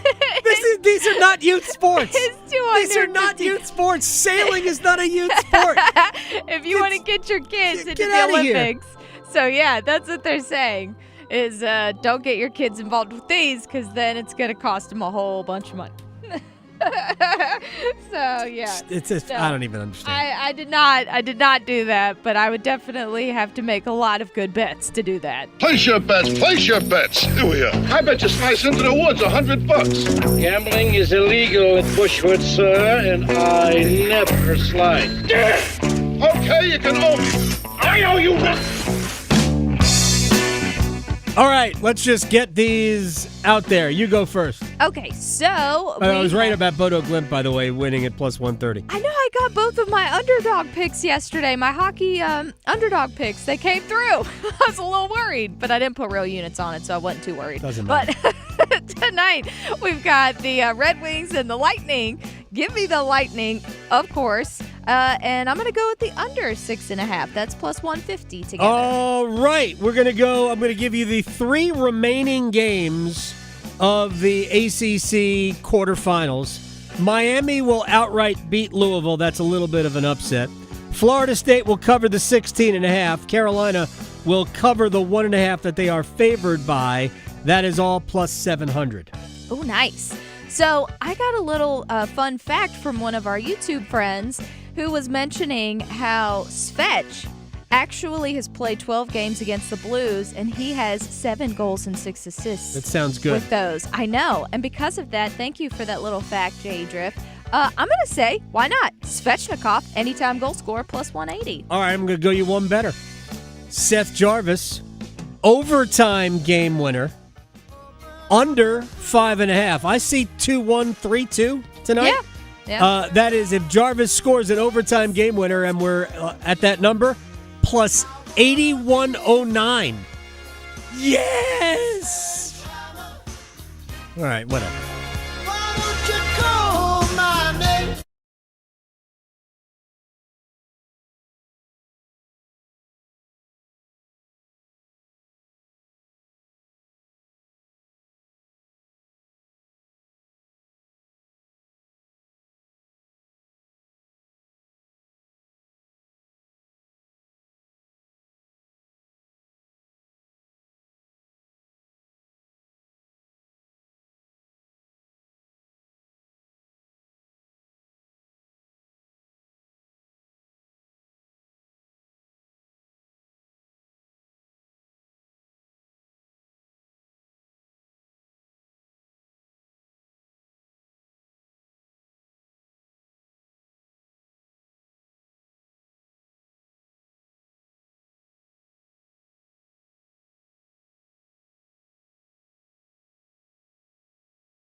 It's the Adam Gold Show. I'm Adam Gold, Victoria producing the program. I believe that last goal was the goal that made it 4-3 in Calgary. Something like that.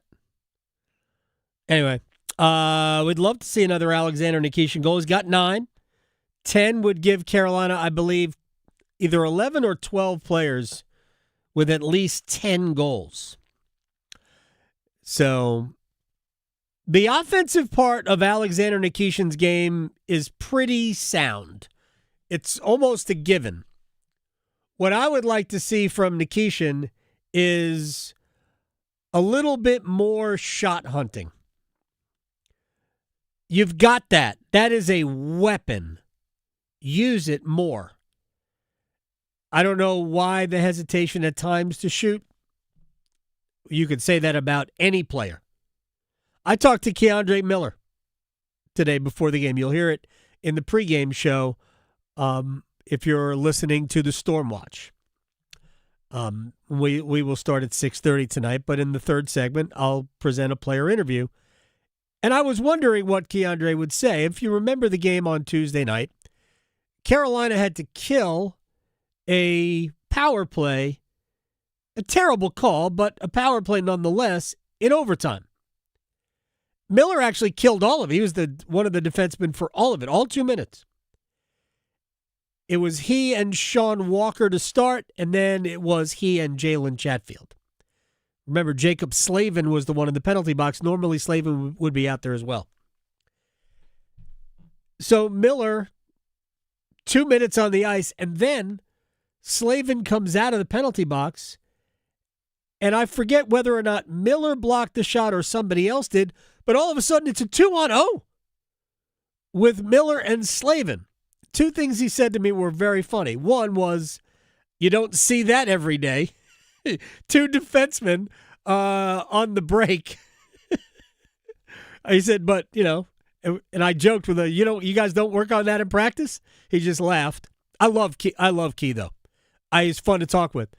And the other thing he said was that he thought about that play really for the last 48 hours. He had a chance to end the game. You're on a 2-on-0, you and Slavin. Now, he was gassed. It was at the end of a very long shift. He had to be on the ice for probably 2 minutes and 20 seconds, I would say, at least. But you have a chance to end the game. And he tried to make the pass across to let Slavin, maybe it would have been an easier shot, except the pass never got there. Anthony Mantha hustled all the way back, made a diving poke check, and the pass, ultimately Carolina didn't even get a shot on that sequence. But he thought, he said he thought about it for the last 48 hours. That it should have been different. They should have won it in regulation, and I don't disagree with him. But I just was curious whether or not, how he processed the whole thing, and he offered all of that stuff. So it was very cool. Again, I love talking to Keandre Miller.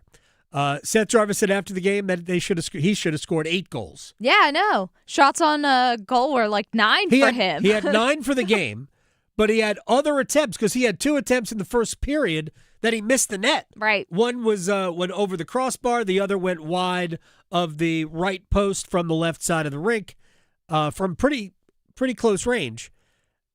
So they asked Rod that during the pregame, our interview this morning. One of the reporters asked him about Seth Jarvis. Seth said after the game he should have had 8 goals, and Rod went, probably should have.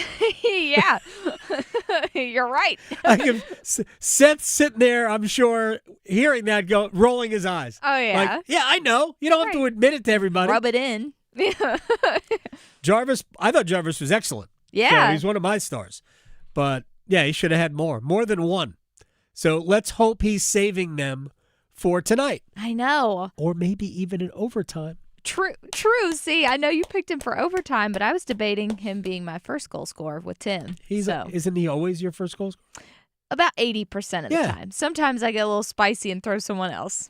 I mean, I just kind of do it by feel. Yeah, I just kind of roll it around, whatever. Right. I picked Slavin the other day. Yeah. He has not scored a goal yet. Yeah, no. Sometimes I pick Ehlers and it works, but Aho. I had Ehlers the other day when he scored the first goal. I know, I did too. You and I are tied for first, by the way. We in are. Tim Donnelly's challenge. Exactly. All I right. know. We'll see. Let's do a wall of sound. The wall of sound is a function of this studio. There's no doubt about it. 73-66, Virginia. 135 left at the free throw line. Now 74-66. So it's an 8-point game. State more than likely is going to bow out of the ACC in the quarterfinal round.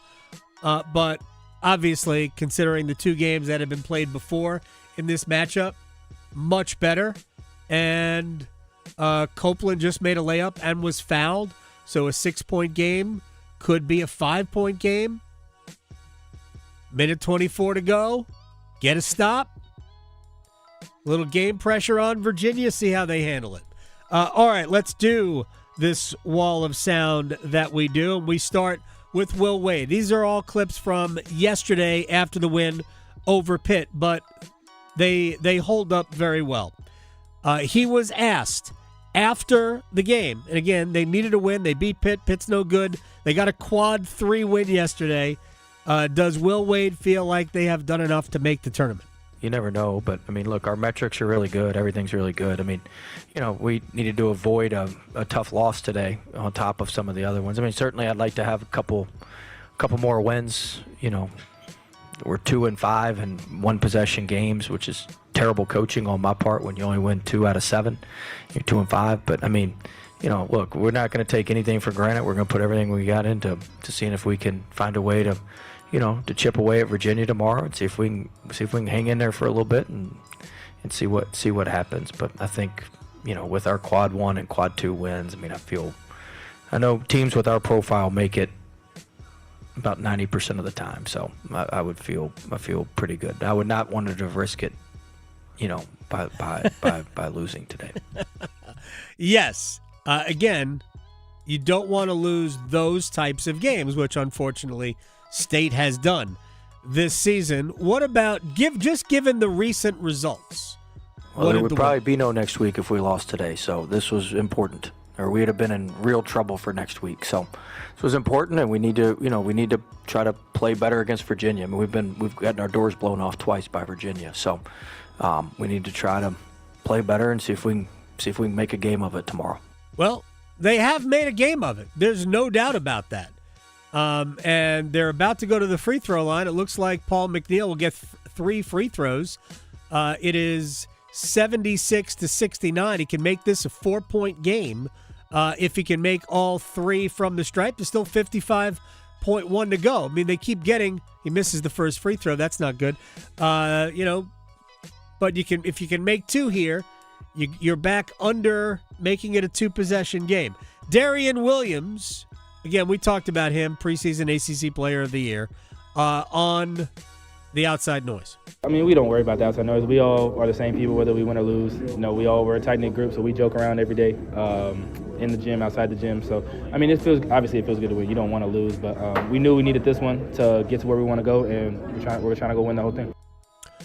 And I've said this before. They have a good enough team. They have good enough players. Offensively, defense is not great for them, but they have enough firepower to really bother anybody in this tournament. All right, we're going to take a break. Mike DeCourcy of the Sporting News is going to join us on the other side. We got a lot of stuff to talk about. We'll talk about seeding. Is Duke a lock for the number 1 overall seed? Does it even matter? Where does Carolina fit in all of this? 5-point game with, 49.8 to go. 5-point game, the Wolfpack. Actually, let me just keep it here for a couple more minutes so we can just kind of walk you through maybe the end of this game. If you're not able to watch it, we could do that. And it's fresh. It is absolutely piping hot, if you will. Sending Virginia to the line. Chance Mallory will go to the free throw line. I'm thinking back on NC State's season here, and I don't know where it turned. I don't know why it turned, but somewhere along the way, fans are probably better at these types of things.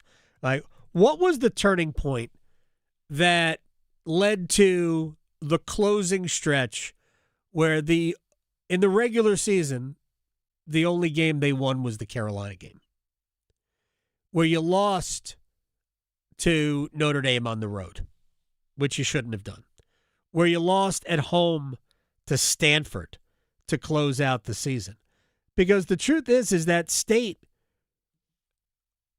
they have good personnel. They just haven't been able to sustain high-level play. And they've got some good wins. The win at Clemson was a great win. It's 78-71. Now we're inside about 40 minutes. Darian Williams bringing up the ball. And State desperately needs a 3 at this point. McNeil missed, and he just got his rebound back. And then he nails it. So it's 78-74 with just under 27 seconds left. So you win at Clemson. This is coming after the Georgia Tech loss at home. Remember, they had lost a few games in a row.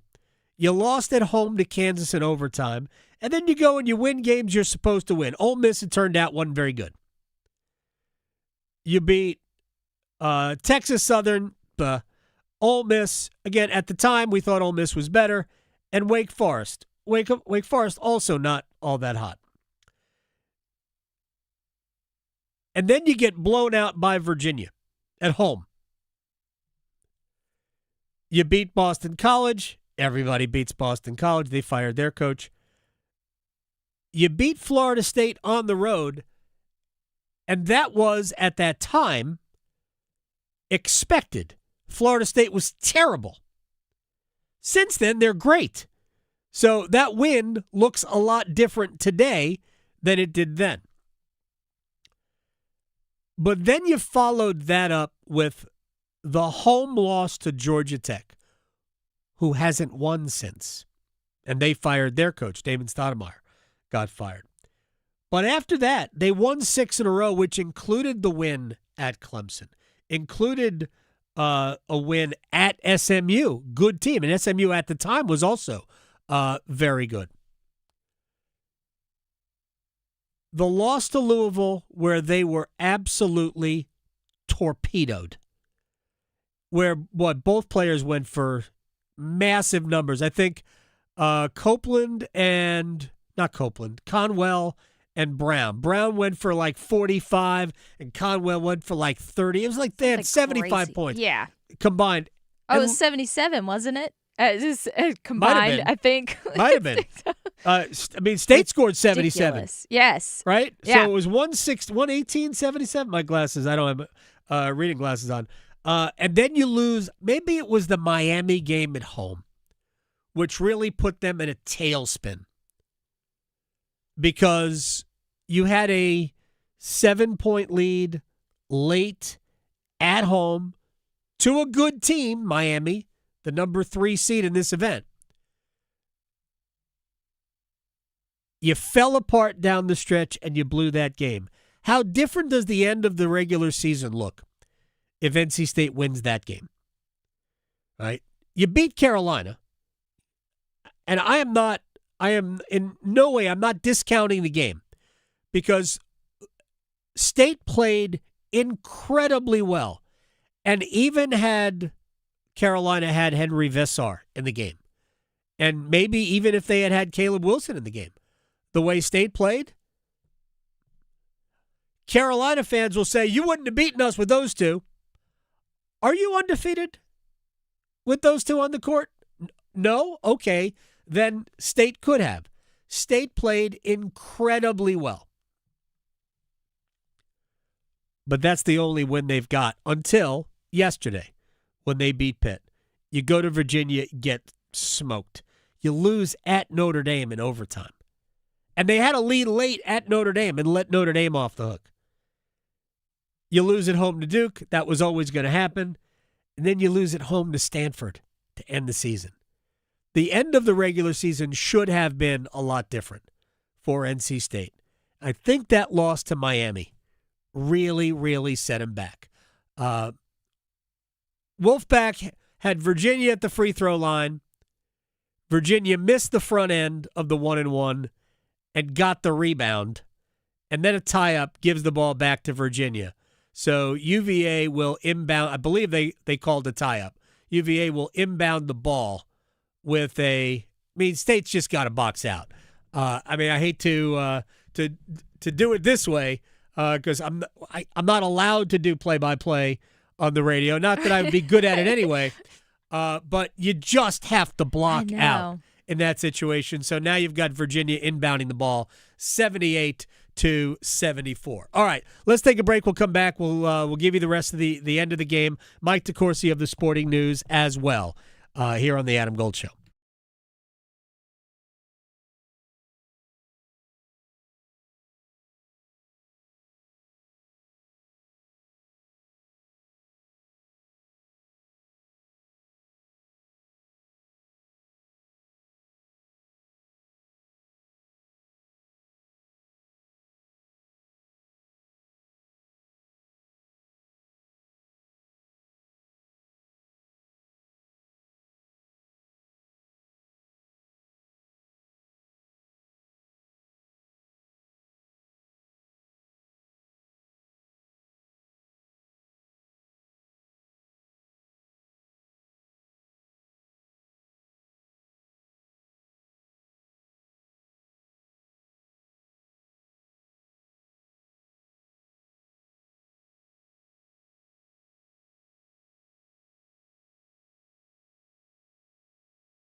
make sure that you're never alone.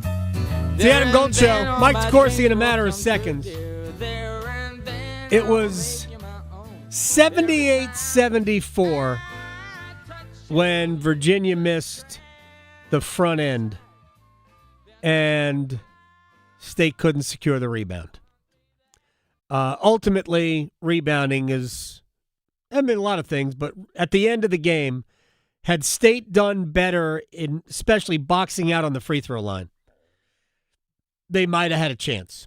But ultimately, that did them in here. 81-74, Virginia advances to the semifinals. They will play the winner of the Louisville-Miami game, which will be next on the court in Charlotte at the ACC tournament. State played well. Give them a ton of credit. This is a tough matchup.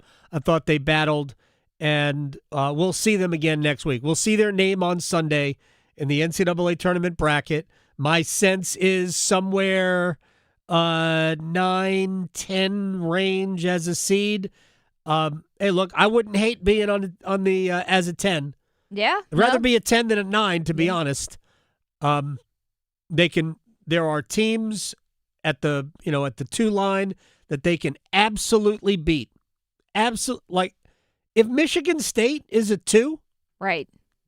I don't hate NC State's chances against a team like that. Yeah. I really do not. Plus, maybe Trey Holloman can have a big game against his former school.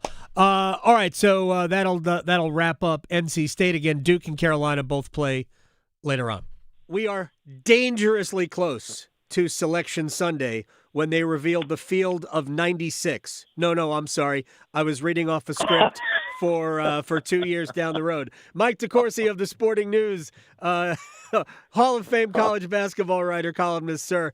I'm sorry. I didn't want to trigger you on a Thursday when there's so much going on. Thank you for your time. What's up? How are you, Adam? It's great to hear from you. I mean, we both dread the day when you have to do a 96 team bracket for Fox. And doesn't this year tell us that even last year told us too, we probably see this every year, that we can't expand the field because some of the teams that are going to get in, I'm not sure quite deserve that spot anyway.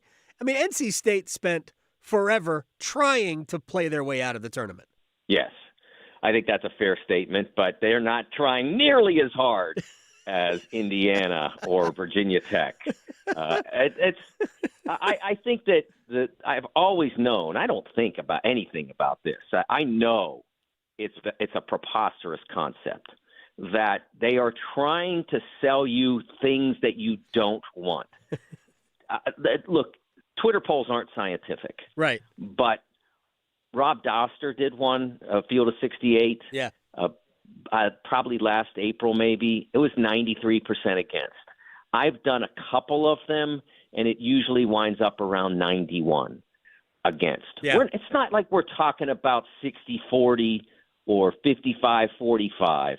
The public does not want this.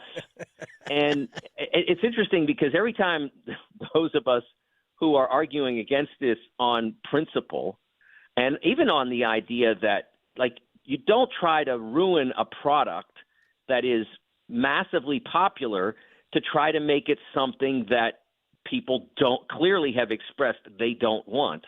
And John Wilner of the Bay Area of newspapers, is a terrific reporter, always points out this isn't about that. It's about making sure that conference commissioners and coaches and ADs can get bonuses. And I'm like, well, that's even – like, I get it, but that's even worse. Yeah. For one, why would any of them have bonuses in their contracts other than maybe the coaches for getting into March? Like, no AD should have a bonus for that because they hire the coach, but your bonus for that person getting into the tournament is that you don't have to fire them and pay them $10 million to go away. That's the bonus. It's ridiculous that anybody would have that in their contract other than a coach. Yeah, well, there's a lot of ridiculous here. We once had New Coke, and then it wasn't too long where we had Classic Coke because New Coke was a massive failure. Exactly. I don't believe we'd have Classic Coke if they went to 96 and it was a disaster, which it would be, logistical and otherwise. By the way, I remember the email or the news report we got about a week ago that the NCAA wasn't even sure that they had enough charters to fly everybody around. I haven't heard anything else after that. I wonder if they told all the schools, "Hey, you guys got to find your own transportation." I have no idea what that was going to happen. They did talk about that yesterday, and I think they're feeling confident that they can pull it off. But if they were to expand, and 96 hasn't been on the table since 2010, but 76 very much is. And that would be 16 more teams you'd have to fly. Now, how would that be? Well, because if they expand the men's tournament, they'd likely expand the women's as well. Yeah. So you would have to fly an extra 16 teams at that point that you don't have to manage now. And that's a very relatively small reason not to do this. The biggest reason is that you have something for which Turner and CBS are paying $1.1 billion a year for the rights to it. And I think that they deserve a say in what their programming is. It's not like, okay, we're going to, like in the NFL, we're going to pay you, I don't know, $1 trillion for rights or whatever they pay now. It's a crazy number. It will be. And now we're going to actually do the splash thing, the slime thing during the game. That's what NFL decides to do. That's not what all the networks on the planet paid for. They didn't pay for slime; they paid for football. Right. And it's kind of an analogy to what they're trying to do here. All right, let's move on. I don't know why I started there, but because you and I both feel the same way about that. All right, now, is Duke's number 1 overall seed wrapped up? No, I don't think so. I mean, if they were to falter at the conference tournament, and that doesn't necessarily mean lose it, but that certainly would mean losing it to someone other than Virginia, perhaps. I mean, they could lose today. Carolina. They could lose tonight to Florida State. Florida State's won 10 out of 12. I'm well aware. Yeah. Yes, I'm well aware. Florida State's been fantastic over the last month and a half, and so yeah, I know they could, and they have to work out what they're doing without Caleb because it's apparent they're going to have to play. Yeah, and Gongba. Pat Gongba's not playing. Ideally, play a lot of games without him, in a sense, because you'd play several here and then you'd play several in the NCAA tournament. I believe John said that the earliest they would expect to see him is if they get to the Final Four. So ideally, as I said, you'd play a lot of games without him. So I think that it's important for them to stay. It's important for them to stay active in this tournament to work that out. The number 1 overall seed means nothing. True. To Duke right now. I mean, literally nothing, because they're going to open the tournament in Greenville, and if they succeed there, then they will play their next game or two in D.C. Yeah. And if they succeed there, they'll go to Indy. Nothing about their path will change as a result of being the 1 overall or the 3 overall. It doesn't matter. Right, true. Who would be the one? My only question is, because I was thinking about this, is that the candidates to be the overall one would be like Michigan, Arizona, maybe Florida, and Duke beat 2 of them. Not 1 overall. Florida can't be. Okay, good. It doesn't matter to me. It actually doesn't. Yeah, the only thing that, honestly, the only thing it would matter would be for Michigan. Michigan has expressed a preference for Philadelphia as their first round site. Right. And because they are not assuming, but they are planning based on the concept of a late Sunday afternoon Big Ten championship game. Gotcha. And so therefore they would rather start on Friday in Philly as opposed to Thursday in Buffalo. And, they're not trying to diss Buffalo here, Adam. Okay, that's all I'm hearing is I'd rather go have a cheesesteak than a buffalo wing, but that's fine either way. Let me ask you a similar thing about North Carolina, because Carolina, we know, no Caleb Wilson the rest of the way, and they have a very good record when Henry Vessar is on the court and Caleb Wilson's out. But I don't know if many of their wins are all that fantastic. So anymore. Well, why not? Because they don't have their best player. Yeah, but how good are they? You have no idea. they haven't even played a game without him that they planned for. So how can you judge them? And they just dropped them to a 2, where the same year Arizona lost Lauren Woods, who was something like 14, 9, and 4 blocks player. Was out for the year, although they never acknowledged that, which is part of why I hate this thing. And they became still a 1 seed. They were 4-2 without him, including a loss to a sub 500 Oregon State team. So like that, why not just grade the teams as for what they've done? Why not just grade Carolina for what they've done, period?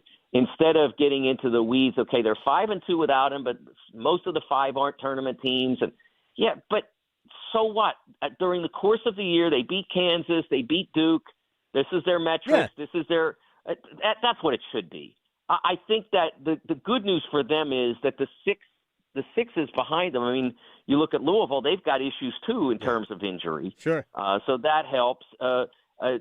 Most of the teams that are behind them, Tennessee, Wisconsin, have enough nicks in their resume. BYU certainly. Any of them could excel in what remains of the season and perhaps change their seeding, but I don't think it should change Carolina's. Mike DeCourcy of the Sporting News is joining us here on the Adam Gold Show. I agree with that completely. Also, it's hard enough to seed the field without throwing in another variable for the committee to consider, because a lot of times you don't know. Like, for instance, and I'm not knocking NC State. I've actually been more positive about them all year. I still think that the personnel that they've got can be a major problem, a headache for a higher seeded team. A team that doesn't have a lot of size, I think NC State can give a real problem to, because they've got multiple shooters, they've got guys who can handle, they have players who have been on this stage before and excelled, like Darian Williams, even though, my opinion, he's been their 4th best player this year. I don't know how he got all ACC votes. It was honorable mention, all ACC. I mean, Quadir Copeland's been their best player. I think Paul McNeil and Van Allen Lubin have both been better than Darian Williams. Forget about what the averages are. I mean, he's a high usage player. But he's got in the back of his mind, he had a great tournament last year, which is why he was a preseason ACC Player of the Year. They could be good, but I guess I'm just rambling here about various things, but they just don't need any more variables to think about. I want to ask you. This has come up here. John Shire had his press conference before the ACC tournament, and he's talking about. When they announced Caleb Foster's injury and Pat Gongba, my feeling is if this were the NCAA tournament, if this were the Sweet 16 and Gongba felt the same way, he'd play. And I think if that was an ACC tournament final, we'll see, he would have played. And it really brings me to this. He referred to the tournament as the big one, the NCAA tournament, not the ACC tournament. Not that he doesn't want to win the ACC tournament, he does. But we all know how teams are judged. And this has gone not only in basketball, but it's in football too. Nobody cares about the conference championships anymore. They're secondary. Why do you, if you had to list 1 or 2 reasons why that is, why the local stuff, the regional stuff no longer matters, what do you think it is? Well, I think that the expansion to 64 took down the importance of that. But I'll tell you this, that although when you're planning in a circumstance like this, you're going to be judged on whether you won a national championship or whether you made the Final Four or whether you made the Sweet 16, depending on what the nature of your season suggests is a ceiling or a goal. I think at the point at which we expanded to 64 and a Duke in this circumstance, it's not going to be a possibility that they are excluded. I mean, let's not, you're a Maryland graduate. I don't, and plenty of state fans listening to me, and probably a few of us are still around who remember 74. And it's not like that anymore. Right. When NC State played Maryland and the loser literally went home and didn't hoop anymore that year. That's the biggest reason why it's changed, and I think in a lot of ways that's for the better because you don't want one of the best teams in the country to be excluded because they happen to be included in a league with the literal best team, while lots of teams from around the country weren't in that league and got to play in the showcase. So, no, I think that we've gotten it to the right point in that sense.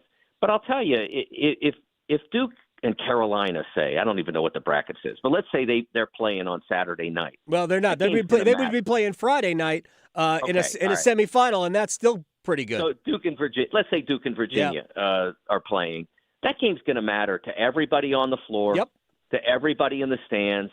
It's going to be a great night, and it may mean a seed line for the Cavaliers. It may not, but it will matter to be able to say you won that. It won't matter as much as being able to say you made the Final Four, nearly as much, but it will matter.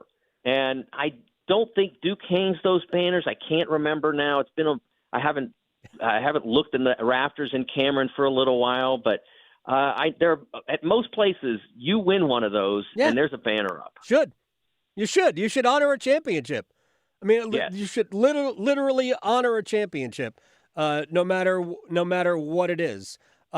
We only have a couple of more minutes with Mike DeCourcy of the Sporting News here. Let's see how much I can get in. Syracuse fired Adrian Autry, who's one of their better players from the 80s, 90s era. 90s, you know, 80s, late 80s, early 90s. Yeah, he and Mike Hopkins were one of my all-time favorite college backcourts. I mean, I grew up. Syracuse was like big time.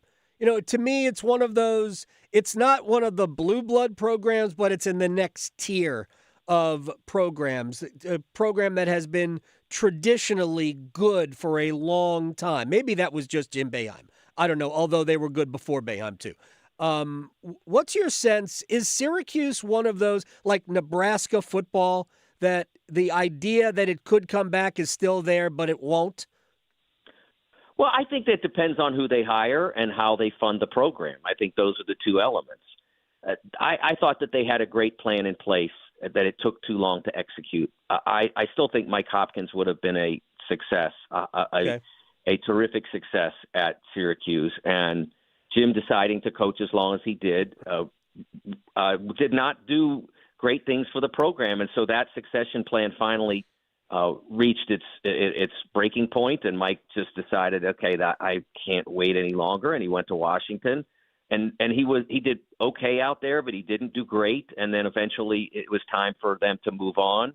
But I don't think that would have come if he had been at Syracuse. He was ready to take that program over and move it forward. And I think that was a missed opportunity. And I wonder if Red Autry were given enough resources, because what I'm hearing is that he wasn't. Sure. Here's the interesting thing about this, okay, is nobody really knows what anybody spends. But anytime you question it, someone from the university puts out, we're right in the middle, no matter where it is. Like, right. Of course, it never comes up with Duke because they're not right in the middle. No, they're not. but every time it comes up, we're right in the middle. That's what whether they say it on the record or make sure that somebody hears it, they're always right in the middle. And yet they don't have very good players. And, why wouldn't you want to go to Syracuse if they're paying you as much as the next school? That's always been the problem. And, like I said, whoever takes over for Red is going to need the money to compete in that league. And if that person doesn't get it, then they'll be right where they are. The ACC needs Syracuse. They need Georgia Tech to be better. Georgia Tech can't be not playing in the ACC tournament. I mean, that's just – it's awful that that program that Bobby Cremins created and Paul Hewitt did a good job with. My gosh, longing for the Paul Hewitt days in Atlanta. Those people couldn't wait to get rid of him. Be careful what you wish for. Mike DeCourcy of the Sporting News, thank you so much for everything. By the way, your piece about this freshman class was great. We got to talk about that next time we have you back. Hopefully, it will be very soon. Thanks, Adam. Always a pleasure. Mike DeCourcy of the Sporting News. By the way, they named Cameron Boozer the National Player of the Year. We'll give you some details about State's loss to Virginia coming up. Ultimately, it probably doesn't impact them anyway. They were going to be probably in the 9-10 range on the seed line, so we'll get to some of that. We'll also set the table for the rest of the night in basketball for you, and we'll talk a little bit about the Hurricanes and the St. Louis Blues next.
Adam Gold Show. I'm Adam Gold. Victoria on the ones and twos. Was there a theme today for the music or just random? No, just random. I mean, you can play Cashmere all the time. Oh, I know. I just felt like a little zap today. Okay, fine. I know you played, because I don't pay, sometimes I'm like wrapped up in other things. I know you had Sledgehammer by, who was Peter Gabriel. Yep. Very nice. Yep. Good array today. State lost to Virginia 81-74 today. They actually did a fairly good job on the boards against Virginia. Only allowed 9 offensive rebounds to one of the best offensive rebounding teams in the country. State got 10.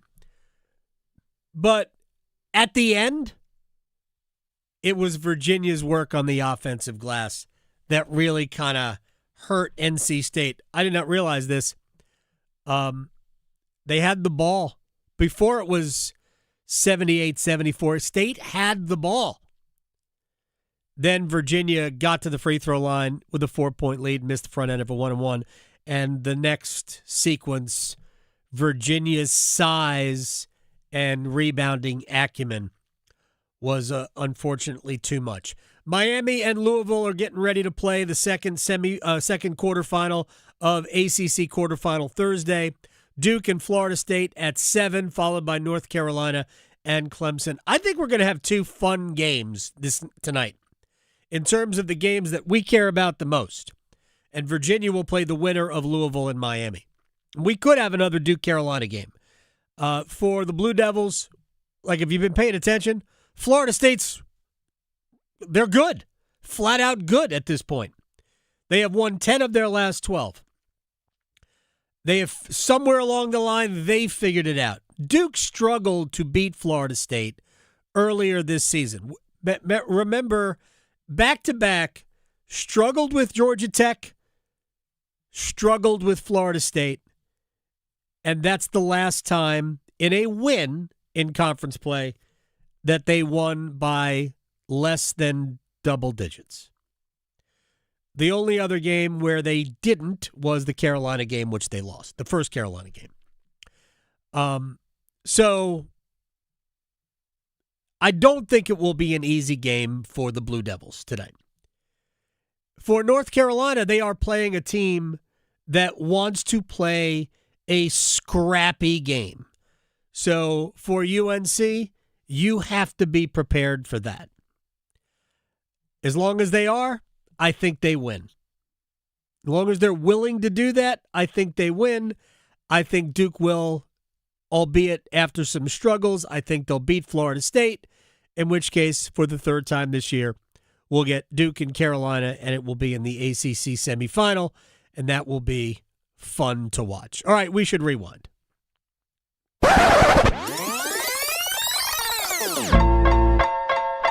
All right, Joe Person from The Athletic joined us earlier, and I asked him, assess Panthers free agency so far. I would say it was pretty, dare I say, spectacular to open up. You can. And it was going to be hard to keep up that pace with those 2 big dollar signings with Jalen Phillips and Devin Lloyd.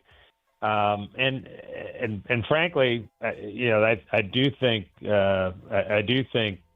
because they made that commitment, financial commitment, that the other signings we're going to see trickle in, with maybe with one exception, are going to be what we have seen. Few $1 million for Kenny Pickett, $3 million or whatever it was for center Luke Fortner, and which is fine. Right. I mean, you can't unless you're the Raiders and we're sitting at $200 million or $100, whatever it was under the cap. You had to make choices, and Dan Morgan and Brant Tillis and Dave Canales made the choice that they were going to go big time on that front seven, and it's hard to argue. I mean, my one quibble would probably be that you're paying a lot for future production for Jalen Phillips. Right. He's a guy's never had 8 sacks in his career. He's got good pressure rates. Like his other metrics, pass rush wise, are good, but he also has had some issues with injuries. But they paid him a lot of money.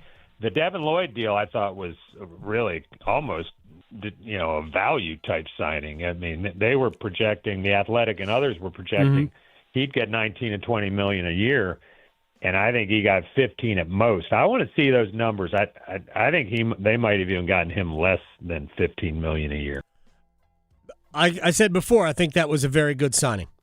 I thought that was better than Jalen Phillips. So we went on to talk about what Joe might be hearing about what's next. I mean, this is a team that right now, I mean, the one signing that we should talk about at left tackle and right tackle, a swing type guy, is this Stone Forsythe. Right. Which to me just reeked of a guy who was familiar with this staff, was with Canales and Brad Idzik in Seattle. And, listen, they didn't pay him a ton of money. No. It's $1 million, 1.9, whatever it was. That means you're not paying him that to go be even for like 6 games while I'm throwing that number out there, while Ike Ekwonu continues his rehab from knee surgery. You're not, this is a guy, you've seen the numbers. He was last in the league in terms of tackles with 11 sacks allowed, 89th out of 89 qualified tackles. Now, 3 of those came at the hands of Myles Garrett, so okay. we'll give him some grace there. But he just, I watched tape of this guy. He's 6'8". He passes the eye test, but just not real athletic, not real nimble, and got Geno Smith and Kenny Pickett killed a lot right. in Vegas last year. So I don't like that signing. And then Josh Nijman announces last night, kind of out of the blue, that he's retiring. Right. I get the impression, Adam, that kind of caught the Panthers a little bit by surprise. And again, not that Josh Nijman's going to be the long-term answer at left tackle. All of which is to say is this team is feeling. I'm even before free agency, I thought left tackle was a very real option at 19. Even more so now. I mean, I for whatever it's worth, in my last mock, I had the Freeling kid at Georgia, being there at 19. I mean, that's that's touch and go. I mean, these tackles, as you know, as this process goes along, that is a premium and premier position, and it may be that he goes earlier than 19. I look forward to what they're going to do. I've been saying this for a while. I think that was their biggest position of need. Yeah. Even a healthy Ike Ekwonu to me was at best a middle of the road left tackle. If you want to be great, you need to be better than Ike Ekwonu at left tackle. Now, I think Ekwonu can be a very good right tackle. Remember this. Philadelphia's had great offensive lines, right? We'd all agree on that. Lane Johnson was drafted to be a left tackle. He wasn't a great left tackle. He became a great right tackle. That could be Ike Ekwonu's future, and that would be fine. Yeah. As well. Remember when Miami of Ohio was undefeated? Right. That ended today. Oh no. They lost in the first game of the MAC tournament. So what's going to happen there? I still think they make it in. Maybe they'll be in the first 4, but I still think Miami will get in. You can't go 31-0 in the regular season and not make the tournament. I was thinking if it is a Duke and UNC matchup, then people can't complain about somebody being injured because they both have it injured. They both have injuries. We could compare them. Thank you, Victoria. Bye.